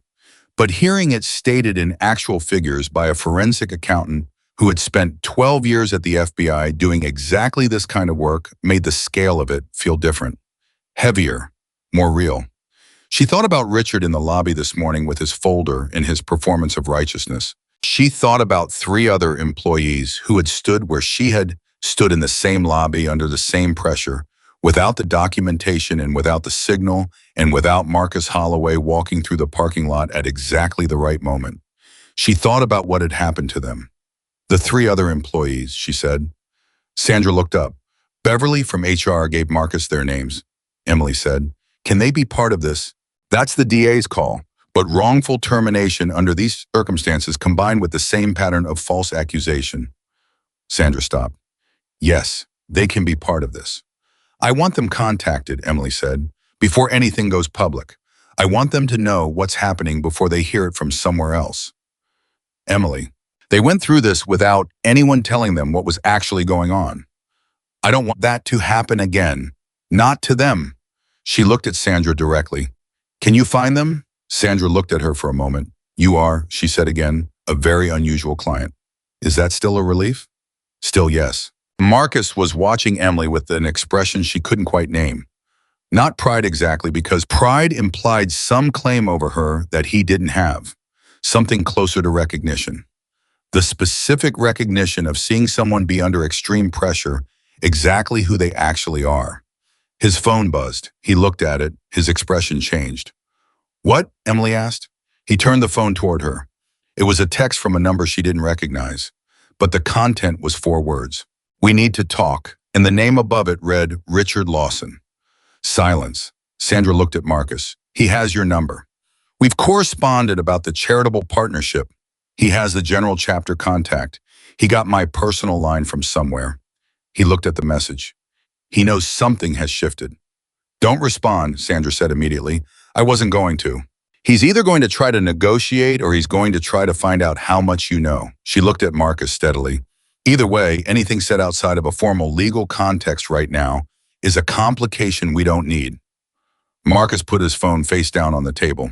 Emily looked at the blank screen. She thought about Richard sitting in his office, running the numbers in his head, the way he always ran numbers, looking for the angle, looking for the version of this that he could still control. She thought about the fact that the text meant he was scared. She thought about the fact that scared people make mistakes. She thought about the fact that she had been scared for 3 months quietly and alone, and that she had not made a single mistake. "He doesn't know about the terminal records yet," she said. "No," David confirmed. "He doesn't know Jake talked. Not yet. He thinks he's still managing the narrative." She paused. "He sent that text because he wants to understand what Marcus knows. If he can find out what information Marcus has, he can gauge how much damage control he needs." "Which is why Marcus doesn't respond," Sandra said. "Right." Emily looked at the phone. "But it also means he's going to do something. Whatever he was holding in reserve, he's going to deploy it soon. Because he can feel the situation moving and he needs to move faster." Marcus looked at her. "What would he deploy?" Emily thought about Richard Lawson for a long moment. She thought about 22 years of watching him from the side of the room where nobody looked. She thought about all the conversations she had processed and filed and cross-referenced and understood better than the people who had them. "He's going to go after the signal," she said. The room looked at her. "The one thing he doesn't understand is you," she said to Marcus. "He doesn't understand why you're involved. He doesn't understand the connection. And Richard doesn't operate well in situations he can't categorize." She paused. "He's going to try to make the Hells Angels the story. He's going to try to frame your involvement as intimidation. He's going to tell someone, a journalist, to contact the DA's office, someone that his company was targeted by an organized group who showed up and threatened him." The silence in the room was different this time. Marcus leaned forward slightly. "He'd burn the charitable partnership to do that," he said. "He'd burn anything that gives him another day." She looked at Marcus directly. "The charity work your chapter does, the community relationships, he'd weaponize all of it if he thought it would redirect attention." Marcus was quiet for exactly 3 seconds. "Let him try," he said. "Marcus." "No, listen." He sat forward with the specific quality of someone who has made a decision and needs the people around them to understand the decision is already complete. "We have been doing legitimate charitable work in this community for 6 years. We have partners, we have documentators, we have documentation, we have relationships with people who have watched us work and will say so." He paused. "If Richard Lawson wants to make the Hells Angels the story, he is going to discover that the story of the Hells Angels has a lot of witnesses, all of them with very different things to say than what he's expecting." Emily looked at him. "You're not worried." I'm careful, he said. There's a difference. Worried changes what you do. Careful changes how you do it. Her grandfather had said something almost exactly like that. She didn't say it out loud. But Marcus saw something shift in her expression and seemed to understand without needing to be told. Sandra's phone rang. She looked at it. It's the DA's office, she said. She stood up and stepped away from the table to answer it. The room watched her back. The quality of her listening was visible, even from the wrong direction. The stillness, the occasional small nod, the way she held the phone. When she turned back around, her expression was controlled in the specific way that attorneys control their expressions when they have something significant to deliver and don't want the delivery to get ahead of the content. They want to move tonight, she said. They want Emily's full documentation and David's analysis delivered by 6 o'clock. If everything holds, she paused. They're prepared to execute a search warrant on Lawson Transportation's financial records by 7 a.m. tomorrow morning. Emily put her hands flat on the table again. The solid resistance of the surface, present and real and unmovable. Tomorrow morning, she said. Tomorrow morning. She thought about Richard Lawson walking into the lobby this morning at 7:40 in his suit, ready for the performance of his professional life. She thought about how certain he had been, how prepared, how thoroughly he had constructed the story and positioned the evidence and arranged the audience. She thought about the fact that she had been invisible for 6 years. She thought about the fact that he had counted on that. She thought about her grandfather's notebook and the line she had read 1,000 times: the strongest people are not always the ones who can fight back. Sometimes they are the ones who survive long enough for someone honest to hear them. She had survived. Someone honest had heard her. And tomorrow morning at 7 a.m., the story Richard Lawson had spent 22 years constructing was going to meet the version of events that the server logs remembered. What do you need from me tonight? She asked Sandra. Everything, Sandra said. Every document, every copy, every backup, all of it organized and time-stamped and ready to deliver. Emily nodded. She thought about the drive at her apartment, the cloud account, the printed binder. 3 months of work compiled on the nights Richard thought she was at home being afraid. I'll have it ready in 2 hours, she said. Sandra nodded. Marcus stood up. I'll drive you, he said. Emily looked at him. You don't have to. I know I don't have to. He said it simply, without pressure, without drama. The way her grandfather used to say things that weren't open for negotiation, but were offered as choices out of respect. She understood it as what it was. Okay, she said. They walked out together. Behind them, David was already at his laptop. Sandra was back on the phone. The filing was being prepared. The forensic access request was being drafted. The machinery of consequence was moving now, slowly but with the kind of momentum that doesn't require someone at the controls every moment because it has its own weight. Outside, the evening air was cooler than it had been all day. Emily stopped for a moment. She looked up.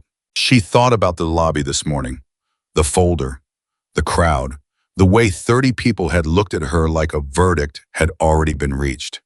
She thought about the one person who had looked at her differently. Marcus, she said. He stopped. Thank you. He looked at her for a moment with that expression she still couldn't fully name. The one that wasn't quite pride and wasn't quite recognition, but lived somewhere in the territory between them. Thank Daniel, he said. She almost smiled. He's not here. No, Marcus agreed, but he was right about the signal, and he was right that someone would answer it. He looked at her steadily. He raised you, didn't he, mostly? After my parents died, yes. Then he's here, Marcus said simply. In how you handled today, in every decision you made from the moment he threatened you until right now. Daniel Carter is completely present in this. Emily looked at the ground for a moment. She let herself feel the weight of that. She let herself feel all of it, the fear and the exhaustion and the grief and the relief and the particular complicated ache of a person who has been surviving on adrenaline and cold determination and suddenly has a moment of stillness in which to feel everything they've been too busy to feel. Then she looked up. She walked toward Marcus's bike. She had work to do, and tomorrow morning so did the truth. Emily delivered everything to Sandra's office at 5:47 in the evening. The drive at her apartment, the cloud backup printed and organized into a binder that was tabbed and color-coded and dated with the precision of someone who had understood from the beginning that if any of this ever mattered, it needed to be bulletproof. 3 months of work laid out in the exact order that told the story most clearly, not most dramatically, Not most emotionally, but most accurately. Sandra looked at it for 40 seconds without speaking. Then she said, "This is the most organized evidence package I have ever received from a non-attorney. I process financial records for a living," Emily said. "Or I did. You will again." Sandra closed the binder. "David is already cross-referencing your documentation against the statement Jake gave this afternoon.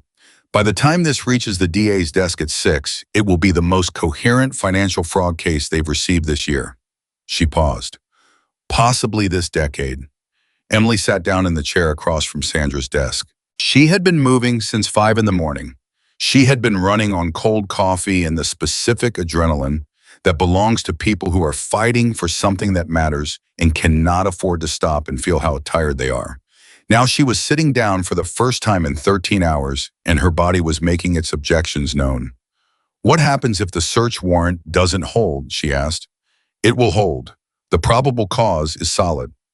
But if it doesn't," Sandra looked at her, "then we build it differently. We use Jake's testimony and your documentation and David's analysis to construct a civil case, and we pursue that while the DA refiles.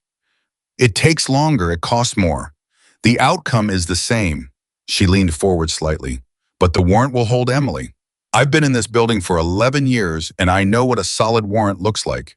This is a solid warrant."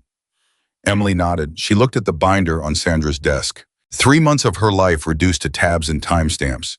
3 months of nights after work pulling on threads that she'd known from the beginning could unravel something large and dangerous.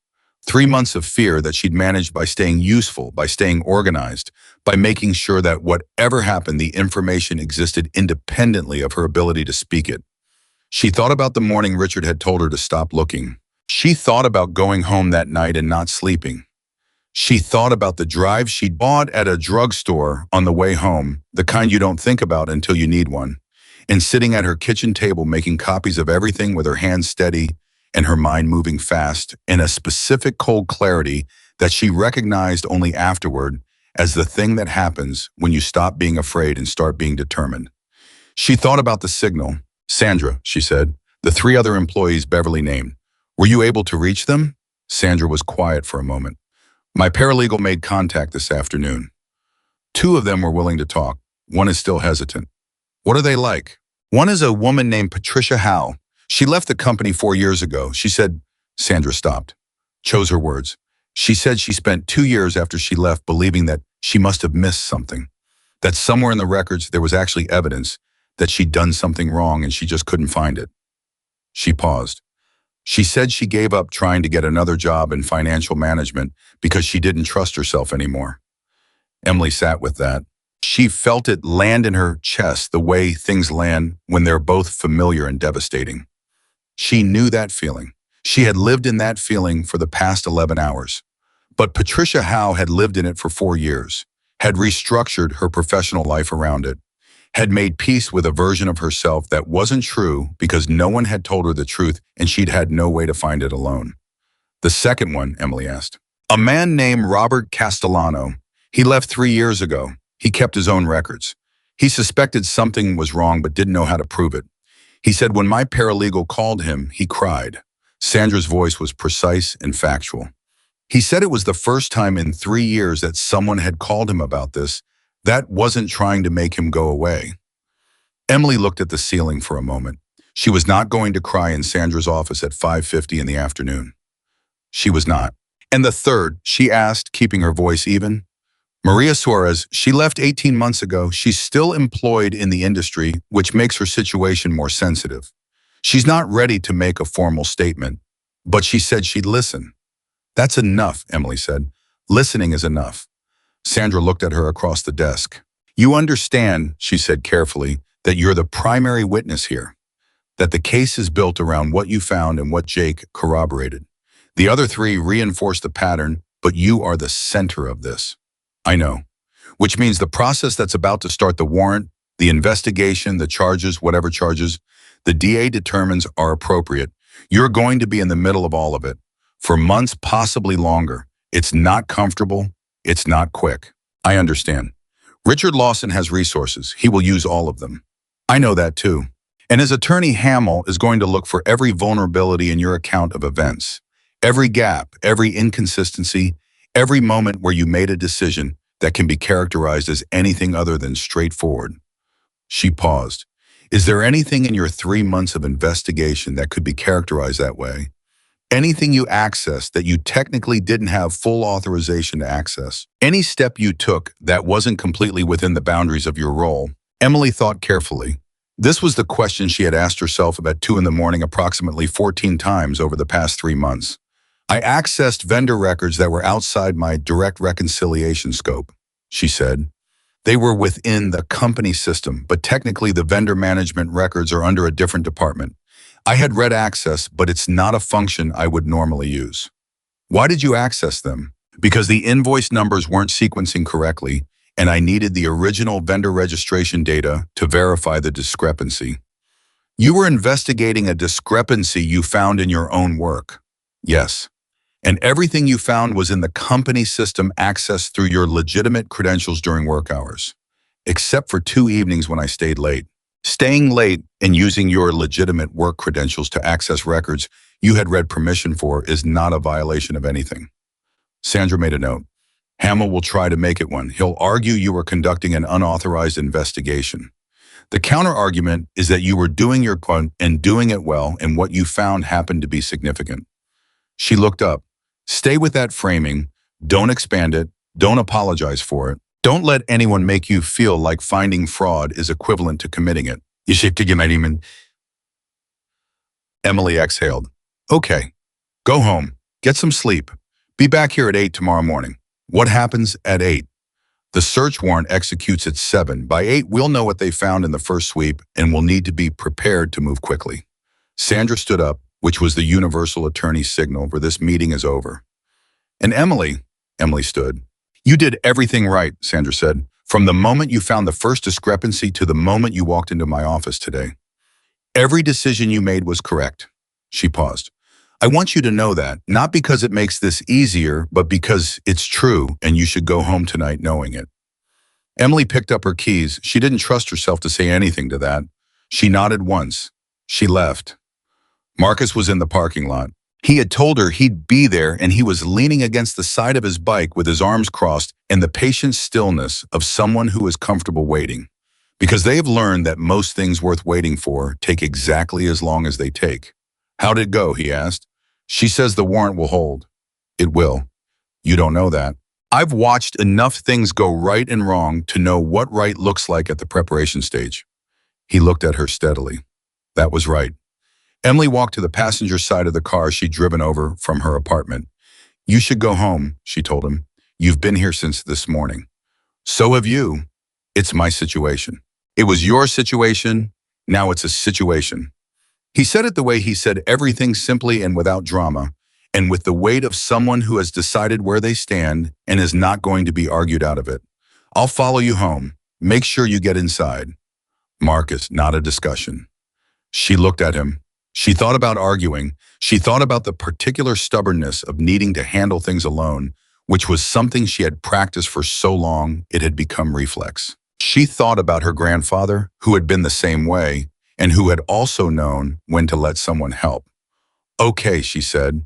She got in her car. Richard Lawson did not go home that evening.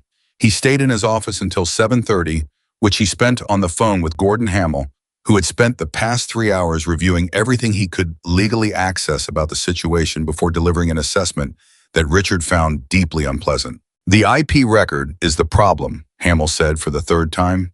He was a man who repeated the essential point when clients weren't engaging with it. If the DA's forensic team gets into those server logs, they're going to find the terminal origin. And when they find the terminal origin, everything else you've constructed falls apart. The terminal records can be interpreted multiple ways.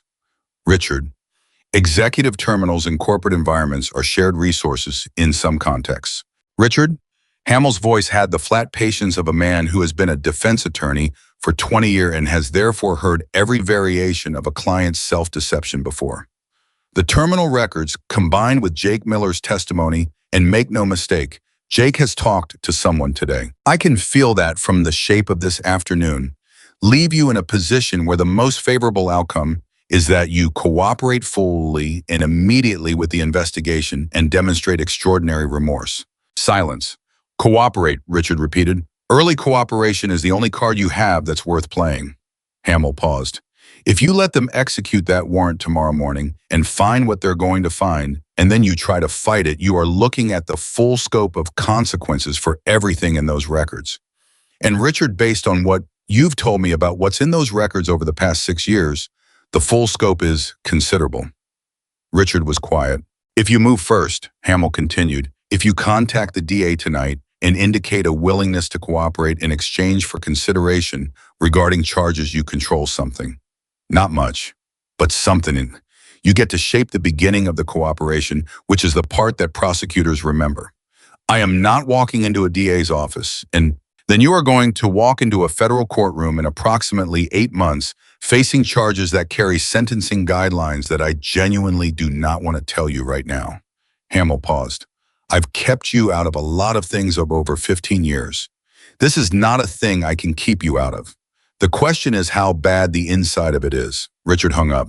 He sat in his office in the dark. He hadn't turned the lights on when they automatically dimmed, and the only light was from the city through the window, and he thought about 22 years. 22 years of building something. Not from nothing exactly. He'd had investors, he'd had his father's reputation in the industry, he'd had advantages he'd occasionally acknowledged and more frequently taken for granted. But the building of it, the daily accumulation of decisions and relationships and position reputation that was his, that was real. He thought about the moment he'd first started moving money. He hadn't thought of it as fraud at the time. That was the honest truth that he was unlikely to share with anyone going forward. He had thought of it as borrowing from himself from a company he owned to solve a short-term problem that he was going to fix before anyone noticed. He had thought of it as a temporary measure that would be reversed and forgotten and never become a pattern. It had become a pattern. The temporary measure had a logic to it that kept extending one more quarter, one more arrangement, one more vendor account that didn't quite exist but served a purpose. He had told himself the story for 6 years that he was always on the edge of reversing it. Always 6 months from the point where the company would be profitable enough on its own terms that he wouldn't need the arrangement anymore. He had been lying to himself for 6 years. He knew that. He had known it probably for 3 of those 6 years. He had just been very good at constructing the narrative that made the knowing manageable. And then Emily Carter had started pulling threads. I thought about the night he'd called her into his office, the way she'd sat across from him with the wrong folder in her hands and the expression of someone who had absolutely no idea what was coming. He had thought in that moment that he was being merciful, that threatening her was preferable to the alternative, that he was giving her the option of stepping back before consequences became necessary. He had underestimated her. That was the truth he kept running into. He had looked at 6 years of careful invisibility and quiet competence and seen someone who would be easy to manage. He had mistaken invisible for weak. He had mistaken careful for timid. He had been catastrophically wrong. His phone buzzed. He looked at it, a text from a number he didn't recognize. My name is Patricia Howe. You ruined 4 years of my life. I've been asked to provide a statement to the DA's office. I wanted you to know I said yes. He stared at the screen. Another buzz. Robert Castellano. I kept my records, all of them. 3 years worth. They're all ready with the attorney. Richard put the phone face down on his desk. He sat in the dark for a long moment. Then he picked up his phone and called Gordon Hamill back. I want to talk to the DA, he said when Hamill answered. A silence on the other end. Tonight, Hamill asked. Tonight. Emily was in her apartment when Marcus texted at 9:45 p.m. He'd followed her home, waited until her lights came on, sent a single text that said confirmed and ridden off. She thought that was the end of it. She'd been in the middle of making tea, which she needed to do to have something to do with her hands, while her brain refused to downshift when his name came up on her screen again. She picked up her phone. Richard contacted the DA's office tonight. She read it twice. Then she sat down on her kitchen floor, which was where she happened to be when her legs decided they were done with the day, and put her back against the cabinet and held her phone in both hands. She texted back, "How do you know?" He answered in 30 seconds. Denise has a contact. He called Hamill. Hamill called the DA. Cooperation conversation initiated. Details TBD, but he moved first. Emily stared at her kitchen ceiling. She thought about what Sandra had said. Early cooperation is the only card you have. She thought about Hamill good at finding angles 15 years with Richard, smart enough to know when the angle was cooperation itself. She typed, "Does this change anything for us?" The response came back, "It means he's already decided he can't win. It means the investigation goes faster because he's going to tell them where everything is instead of making them find it. It means Patricia and Robert and Maria get their story confirmed by the person who created it." She set her phone down. She picked it up again. "And it means you were right about all of it, and now he knows you know it." She sat on the kitchen floor for another 3 minutes. Then she got up. She made her tea. She sat at the kitchen table and she opened the small box she kept on the shelf above the window. Not a decoration, not something she showed people, just a box she kept because some things deserve to be kept. And she took out a small photograph. Her grandfather at his workbench. I was not looking at the camera. He was looking at whatever he was working on with the expression he always had when he was working. Focused and calm and completely present in the specific way of someone who has learned that where you are right now is the only place that matters. She propped the photograph against her tea mug. She looked at it for a while. "He moved first," she told the photograph. "Hamill told him cooperation was the only card, and he called tonight, which means tomorrow morning when they execute the warrant, he's going to be helping them read what they find instead of fighting it." She paused. "I know you'd have something precise to say about that. I can almost hear it. Something about how a person who has been in control of a story for a long time will always eventually try to control even the story of losing it." The kitchen was quiet. She drank her tea. She thought about Patricia Howe, who had spent 4 years not trusting herself. She thought about Robert Castellano crying on the phone with a paralegal he'd never met. She thought about Maria Suarez, still hesitant, still calculating the risk. She thought about the fact that all of them had been exactly where she had been that morning in the lobby and that none of them had had a signal to send. She thought about that for a long time. She went to bed at 11. She slept. The warrant executed at 7:03 the following morning. 6 investigators from the DA's Financial Crimes Unit arrived at Lawson Transportation with a team that included 2 forensic accountants and a digital evidence specialist. Emily was not there. She was at Sandra's office, which was where Sandra had told her to be, because the best thing she could do for the investigation was stay away from it and be available for follow-up questions. She found out what happened in pieces through Sandra, who was getting information from her contact at the DA's office in real time. At 7:19, Richard Lawson arrived voluntarily with Gordon Hamill. He had not been required to come. He came anyway, which was the first evidence of the cooperation agreement, in which told the investigators immediately that the asset inventory was going to be assisted rather than fought. At 8:40, David Chen texted Sandra a single line. "They found the vendor network. All of it is bigger than we estimated." Sandra read it aloud to Emily. Emily nodded. She had expected that. At 9:15, Hamill presented the DA's investigative team with a document that Richard had prepared with his attorney's assistance listing every fraudulent vendor account, every routing arrangement, every transaction made outside legitimate business purpose, organized and dated and totaled. The total was $2.8 million over 6 years. Emily was sitting in Sandra's conference room when Sandra told her the number. She had known it was going to be large. David had estimated between 2 and 3 million. The estimate had been correct. But sitting in a room hearing the specific number $2.8 million, 6 years, one man made her feel something she hadn't expected. Not satisfaction, not vindication, something more complicated than either of those things, something that lived in the space between relief that it was over and grief that it had happened at all.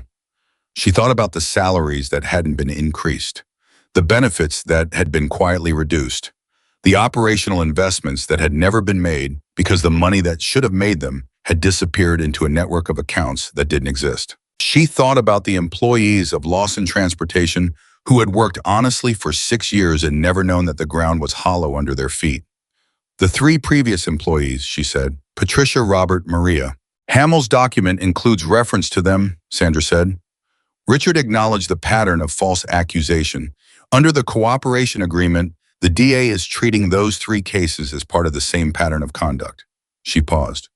Patricia and Robert are covered. Maria is still deciding whether to participate, but the DA doesn't need her statement to include her in the findings. What does covered mean for them? It means Richard Lawson has formally acknowledged that the accusations against them were fabricated. It means there is a legal record stating that they were wrongfully terminated as part of a deliberate strategy of misdirection. Sandra looked at her carefully. It means they get their names back. Emily looked at the table. She pressed her hands flat against the surface. The solid resistance of it, present and real and unmovable. Okay, she said very quietly. There's something else. Sandra's voice shifted slightly, the careful shift of someone about to deliver something significant. In Hamill's document, in the section where Richard describes the sequence of events related to your specific situation, she paused. He describes finding out about your investigation. He describes the decision to set up the account. He describes the instructions to Jake, and then he describes something he calls an error of judgment. What was the error of judgment? Emily asked. Choosing you specifically, Sandra said. He writes that he chose you because you were, and I'm quoting directly the employee, he was most confident would not be believed if she tried to fight back. The room was very still. Emily sat with that. She sat with it the way you sit with something that hurts, in a particular and specific way, not the sharp way that makes you gasp, but the deep way that makes you go quiet and feel the full weight of what you're carrying. I had looked at 6 years of her life, 6 years of careful, competent, invisible work, 6 years of keeping her head down and doing her job and staying out of the way, 6 years of being the person everyone trusted and no one noticed. And he had made a calculation. She was the safest target, the one most likely to absorb the blow and not be able to fight back. He had not been entirely wrong about the calculation. What he had been wrong about was one thing. One day, one signal, one man in a parking lot, one photograph on a workbench, and a lesson taught to a 12-year-old girl that an emergency is when you need someone who already understands. He thought nobody would believe me, she said. Yes, because I was invisible. Yes, Emily looked at her hands on the table. She thought about the specific quality of invisibility she had maintained for 6 years.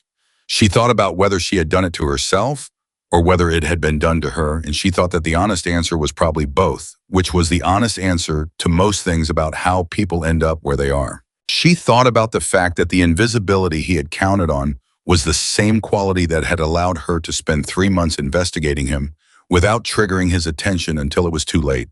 She thought about the fact that she had turned the thing he used against her into the thing that undid him. Her phone buzzed. She looked at it, a text from Marcus. Press conference is being called for this afternoon. DA is making a statement.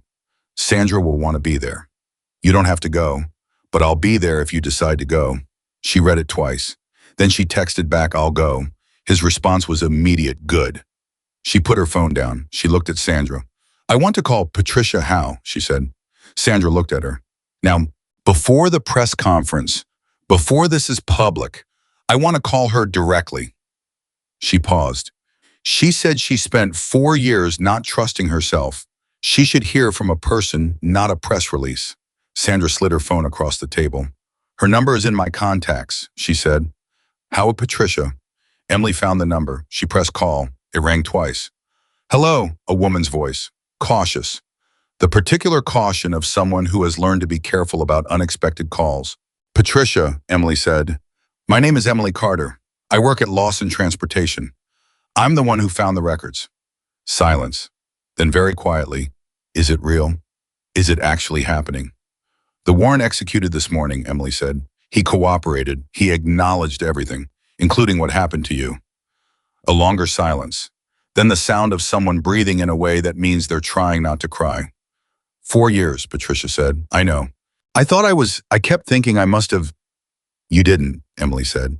You didn't miss anything. You didn't do anything wrong. What you found was what I found 3 months ago. He saw it coming and he moved first. She paused. He chose people he thought wouldn't be believed. He was wrong about you. He was wrong about all of us. Patricia was quiet for a long moment. Thank you for calling me, she said. You didn't have to do that. I wanted to, Emily said. You deserve to hear it from a person. She stayed on the phone with Patricia Howe for 11 minutes. When she hung up, the conference room was very quiet. Sandra was looking at the window. Emily set the phone on the table. Robert Castellano's number, she said. Sandra didn't say anything this time. She just opened her contacts again. Emily made that call too. Robert answered on the second ring and didn't say hello. He said, "Tell me it's over." "It's not completely over," Emily said honestly. "There are months of process ahead, but the evidence is in, and he cooperated, and the records are real." She paused. "What he did to you is documented now, formally, by him." A sound on the other end of the line that she recognized from somewhere deep and wordless. "I have 3 years of my own records," and he said. "I kept them in a box under my bed. My wife thought she thought I couldn't let it go." "You were right not to let it go." "I need to call her." His voice caught. "I need to call her right now and tell her I wasn't wrong." "Go," Emily said. "Call her." She hung up. She sat in Sandra's conference room with her hands flat on the table, and the morning light coming through the window, and the particular quality of quiet that follows something that has been in motion for a long time, and has finally, at enormous cost and effort, and with the help of a signal taught by an old man on a workbench, come to rest. She was not done. The press conference was in 3 hours. The DA's formal investigation was just beginning. The months of process stretched ahead of her, real and demanding. Richard's attorney would fight elements of what came next, even within the cooperation framework. There were things she would have to face publicly that she was not fully prepared to face. But the truth was documented. The truth was acknowledged in writing by the man who had tried to bury it. And Patricia Howe was on the phone right now telling someone she trusted that she had not been wrong about what she found. And Robert Castellano was calling his wife. And somewhere in this city, Maria Suarez was reading whatever news alert had just gone to her phone about a search warrant executed at Lawson Transportation, and she was deciding something. Emily thought about her grandfather's notebook. She thought about the line, "The strongest people are not always the ones who can fight back. Sometimes they are the ones who survive long enough for someone honest to hear them." She had survived. People honest enough to hear her had come from directions she hadn't predicted, in the form of an IT technician who had brought donuts on Fridays and finally couldn't live with what he'd done, and a forensic accountant with 12 years of FBI experience, and an HR director who took notes because she wanted there to be a record, and a man on a motorcycle who had waited 45 minutes on a roadside 25 years ago and never forgotten what that meant. She looked at her phone. She had one more call to make. She didn't have the number. She looked it up. Assisted living facility in Cleveland, Ohio. The one Jake Miller helped pay for every month. She asked for the administrator. She explained who she was. She asked if there was a way to get a message to a patient's family member, a young man named Jake Miller, that something had been resolved and that he could stop being afraid now. The administrator said she'd pass it along. Emily thanked her. She hung up. She picked up her keys. She had a press conference to attend. The press conference was held at 2 o'clock in the afternoon in a building Emily had never been inside before, a government building, with the particular quality of spaces that have witnessed many difficult things and remain neutral about all of them. She sat in the third row. Marcus was to her left. Sandra was to her right. Behind her, she could hear the specific sound of a room filling with people who had come because something significant was about to be said publicly for the first time. She did not look around. She kept her eyes on the podium and her hands in her lap and her breathing at a rate that required active management because her body kept trying to do something faster and less controlled. The DA was a woman named Catherine Marsh. Emily had not met her before today. She was in her late 50s with the kind of composure that comes from 2 decades of delivering difficult information in front of cameras and not letting the cameras change how you deliver it. She stood at the podium and looked at the room with the direct attention of someone who understands that what she says in the next 15 minutes will follow several people for the rest of their lives. "This morning," Catherine Marsh said, "our financial crimes unit executed a search warrant at Lawson Transportation, a privately held company in this city. The investigation, which was formally opened 18 months ago following an anonymous tip and significantly advanced by evidence gathered by a company employee over the past 3 months, has revealed a pattern of financial fraud totaling approximately $2.8 million over a 6-year period." The room made a sound, not loud, just the collective intake of a space full of people absorbing a number. Richard Lawson, the company's owner and CEO, has entered into a cooperation agreement with this office. He has provided a full accounting of the fraudulent activity and has formally acknowledged responsibility for a pattern of conduct that included not only financial fraud, but the deliberate false accusation of multiple employees who came close to discovering the truth. Emily felt Marcus shift slightly beside her, not dramatically, just the small movement of a person who is listening to something important with his full attention. The employee whose evidence was central to this investigation, Catherine Marsh continued, was herself publicly accused by Mr. Lawson of stealing $45,000 money that had in fact been placed in a fabricated account connected to her credentials by Mr. Lawson himself. She was accused in front of her colleagues without independent verification in what Mr. Lawson has acknowledged was a deliberate attempt to discredit her before she could bring her findings forward. A journalist near the front raised a hand. Catherine Marsh held up one finger. Not yet. I want to be clear about something, she said, and her voice changed slightly. Not softer exactly, more precise. What happened to this employee and to the 3 employees who preceded her under similar circumstances was not a side effect of financial fraud. It was a tool of it. The false accusations, the public humiliation, the deliberate destruction of professional credibility, these were not incidental. They were calculated. They were the mechanism by which the fraud was protected. She paused. The courage it took for this employee to continue investigating after she was warned to stop to protect her evidence and to ask for help in the only way available to her at the time, that courage is the reason we are standing here today. Emily stared at the podium. She had not known Catherine Marsh was going to say that. Sandra had not told her. She was not prepared for it, and being unprepared for it meant she received it without the protective layer of anticipation, which meant it went directly into the place where she was most tired and most unguarded, and she felt it fully and completely and without defense. She did not cry much. She pressed her hands together in her lap, and she did not cry, and she looked at the podium and breathed. Marcus did not look at her. He understood somehow that looking at her right now would be the wrong kind of attention.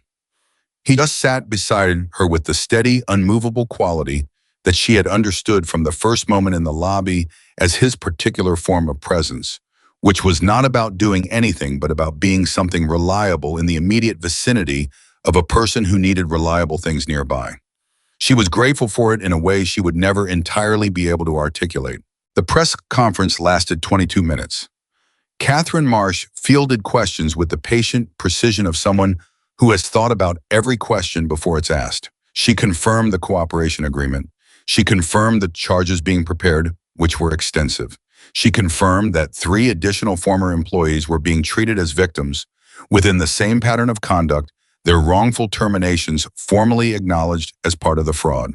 A journalist asked about the Hells Angels. Emily's hands tightened slightly.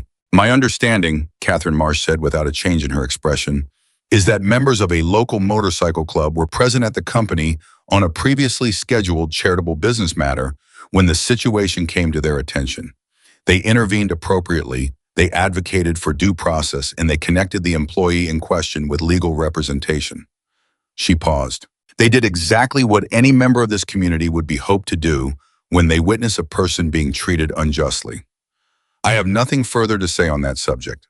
The journalist wrote something down. Marcus, to Emily's left, made no sound and no movement, but Emily felt without looking that he was almost smiling. After the press conference, Sandra took the press questions. That was her role, and she was extremely good at it, precise and informative, and completely impervious to the attempts of 2 journalists to get her to characterize things more dramatically than the facts required. Emily walked out of the building. The afternoon air was cool and carried the specific quality of late-season days when the temperature is shifting and everything feels like it's in transition. She stood on the steps and breathed it.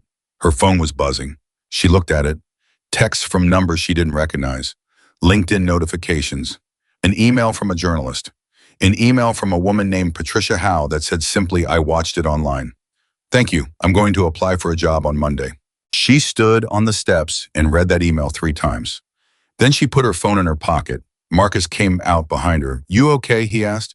I'm not sure what I am, she said honestly. I think I'll find out over the next few days. That's about right. He stood beside her. Sandra's going to be another hour at least. I'll wait. You've been waiting all day. I'm good at waiting. She looked at the street, the ordinary afternoon business of a city that had no idea what had happened in the last 36 hours, people moving through their days with the normal weight of their own situations. Can I ask you something, she said. Yes. The 18 months, the anonymous tip to the DA's office. She looked at him. Was that you? Marcus was quiet for a moment. Not the quiet of someone caught in something. The quiet of someone deciding how honest to be and deciding on completely honest. One of my members works in freight logistics, he said. He'd done some contracted work with Lawson Transportation 2 years ago. He noticed something in the invoicing that didn't add up. He mentioned it to me. I mentioned it to Denise. He paused. Denise made an anonymous call to the DA's financial crimes tip line. We didn't have enough for it to go anywhere, but it opened the file. Emily looked at him. So the investigation that was already open, she said slowly, was waiting for someone inside the company to find what your members saw from the outside.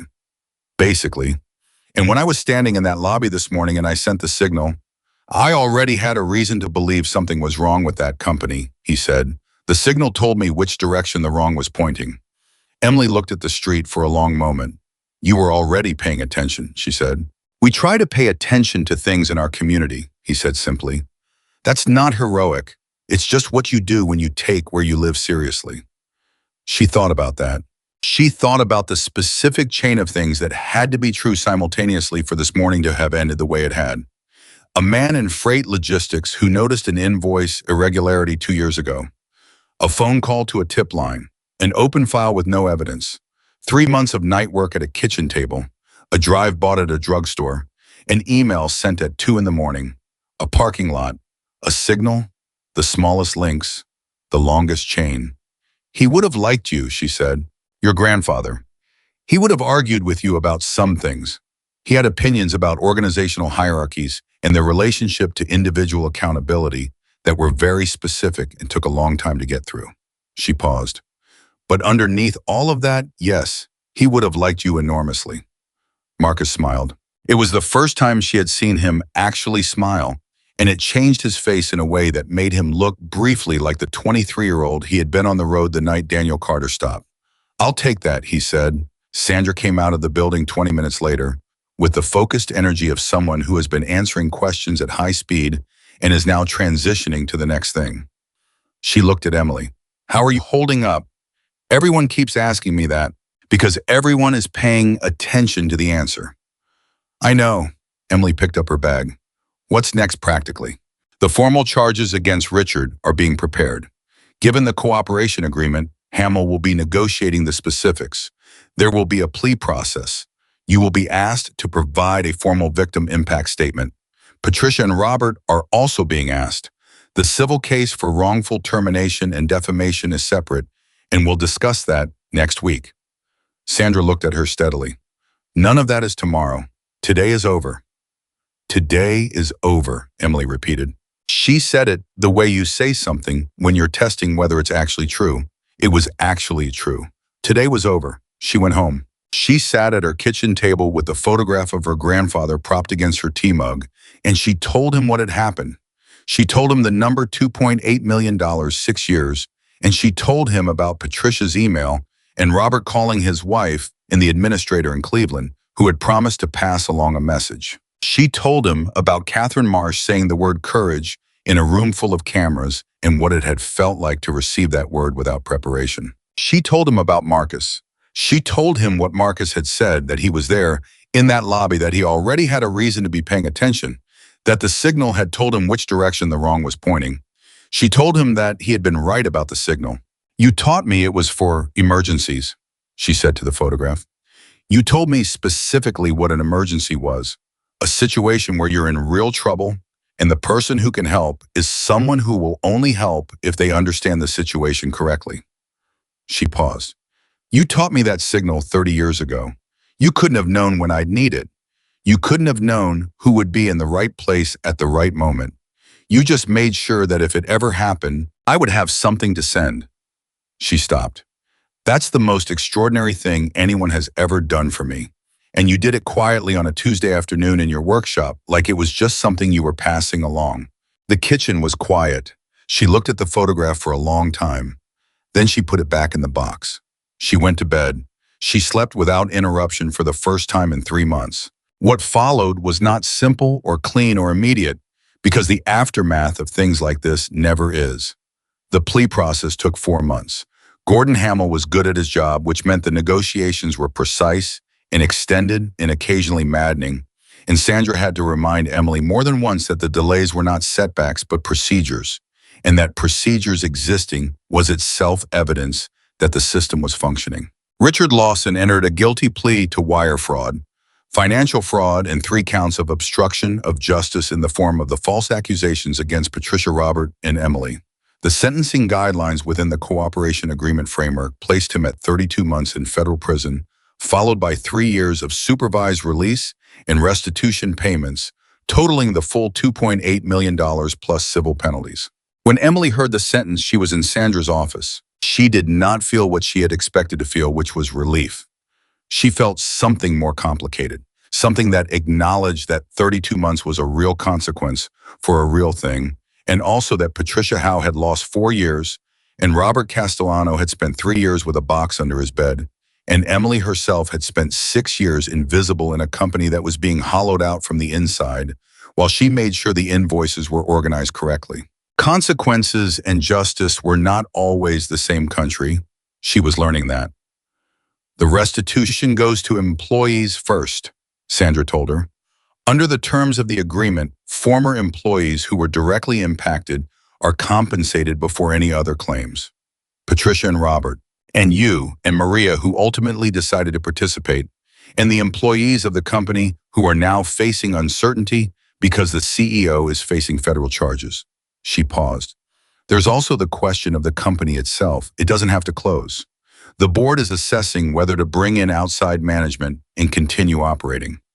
41 people work there. Their situations are being considered. Emily thought about 41 people who had come to work every day in a building where the ground was hollow and never known it. She thought about Darlene at the front desk with her butterscotch candies and her pumpkin bowl that was still probably there. She thought about Beverly from HR, who had taken notes in a lobby because she wanted there to be a record, who had written 3 names on a page and handed it over without being asked. Is Beverly still there? She asked. She is. She's been acting in an advisory capacity to the board during the transition. Good, Emily said. She should be. Jake Miller had a different story, and it was more complicated the way stories involving young people who made wrong decisions under pressure are always more complicated. He was not charged. The DA's office, in consultation with Sandra in the cooperation framework, determined that his role had been coerced and that his voluntary disclosure had been pivotal to the case. He received a formal letter acknowledging his cooperation and his status as a protected witness. He lost his job at Lawson Transportation. That was unavoidable. But Denise Park, the Hells Angels chapter attorney, who had moved fast in those first hours, connected him with 2 technology firms in the area that were specifically told he was someone worth talking to. He had interviews within the week. Emily heard about it from Marcus. She texted Jake directly. She said, "I heard you have interviews.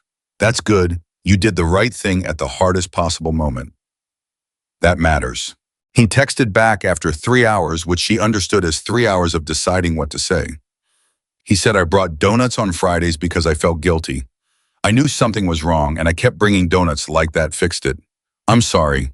She read that twice. Then she typed, "Donuts are not a substitution for honesty, but the donuts were good. Start the new job clean and don't carry this forward. That's enough." He sent back a single word. "Okay." She set the phone down. She thought about the specific and irreducible complexity of people who do wrong things for comprehensible reasons and then have to live in the aftermath of that. She thought about Jake Miller's mother in the assisted living facility in Cleveland. She thought about the specific pressure of being 26 and financially fragile and working for someone who understood exactly how to use that. She did not excuse what he had done. She also did not require him to carry it as the definitive fact of who he was. Those 2 things could both be true.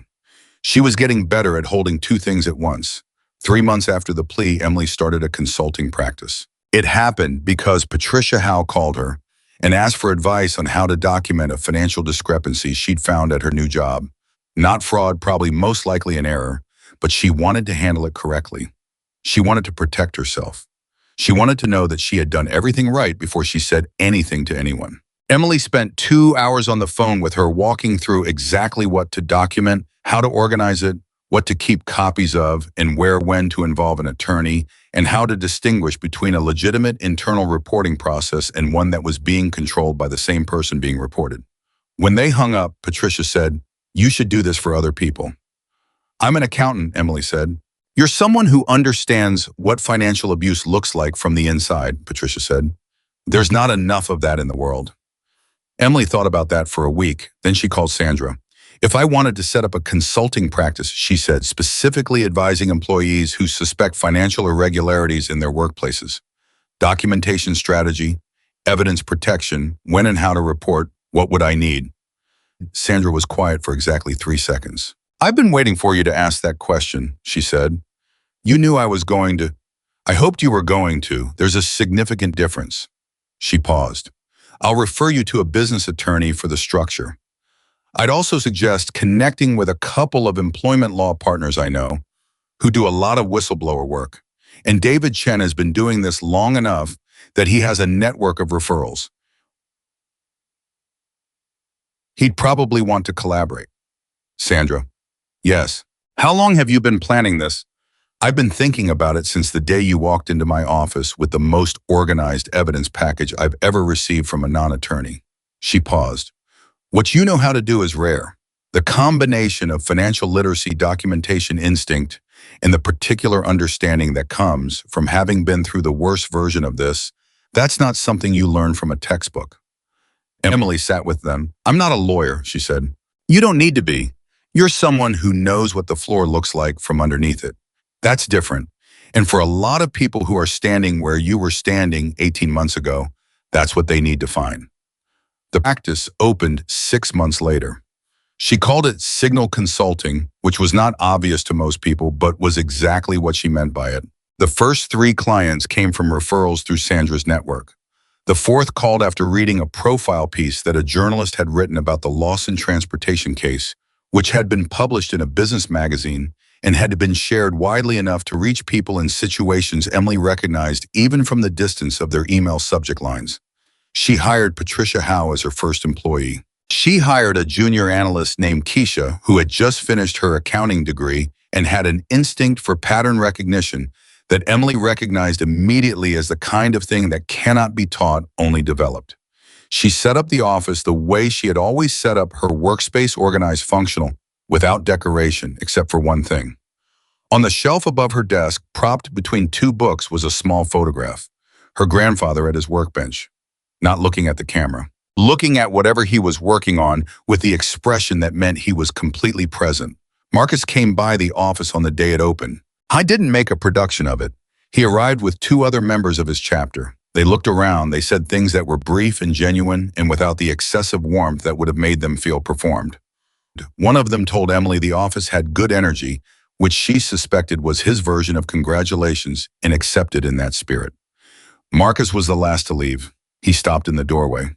"Your grandfather," he said. "I want to take a ride out to wherever he's buried. Pay my respects properly, if that's all right with you." Emily looked at him.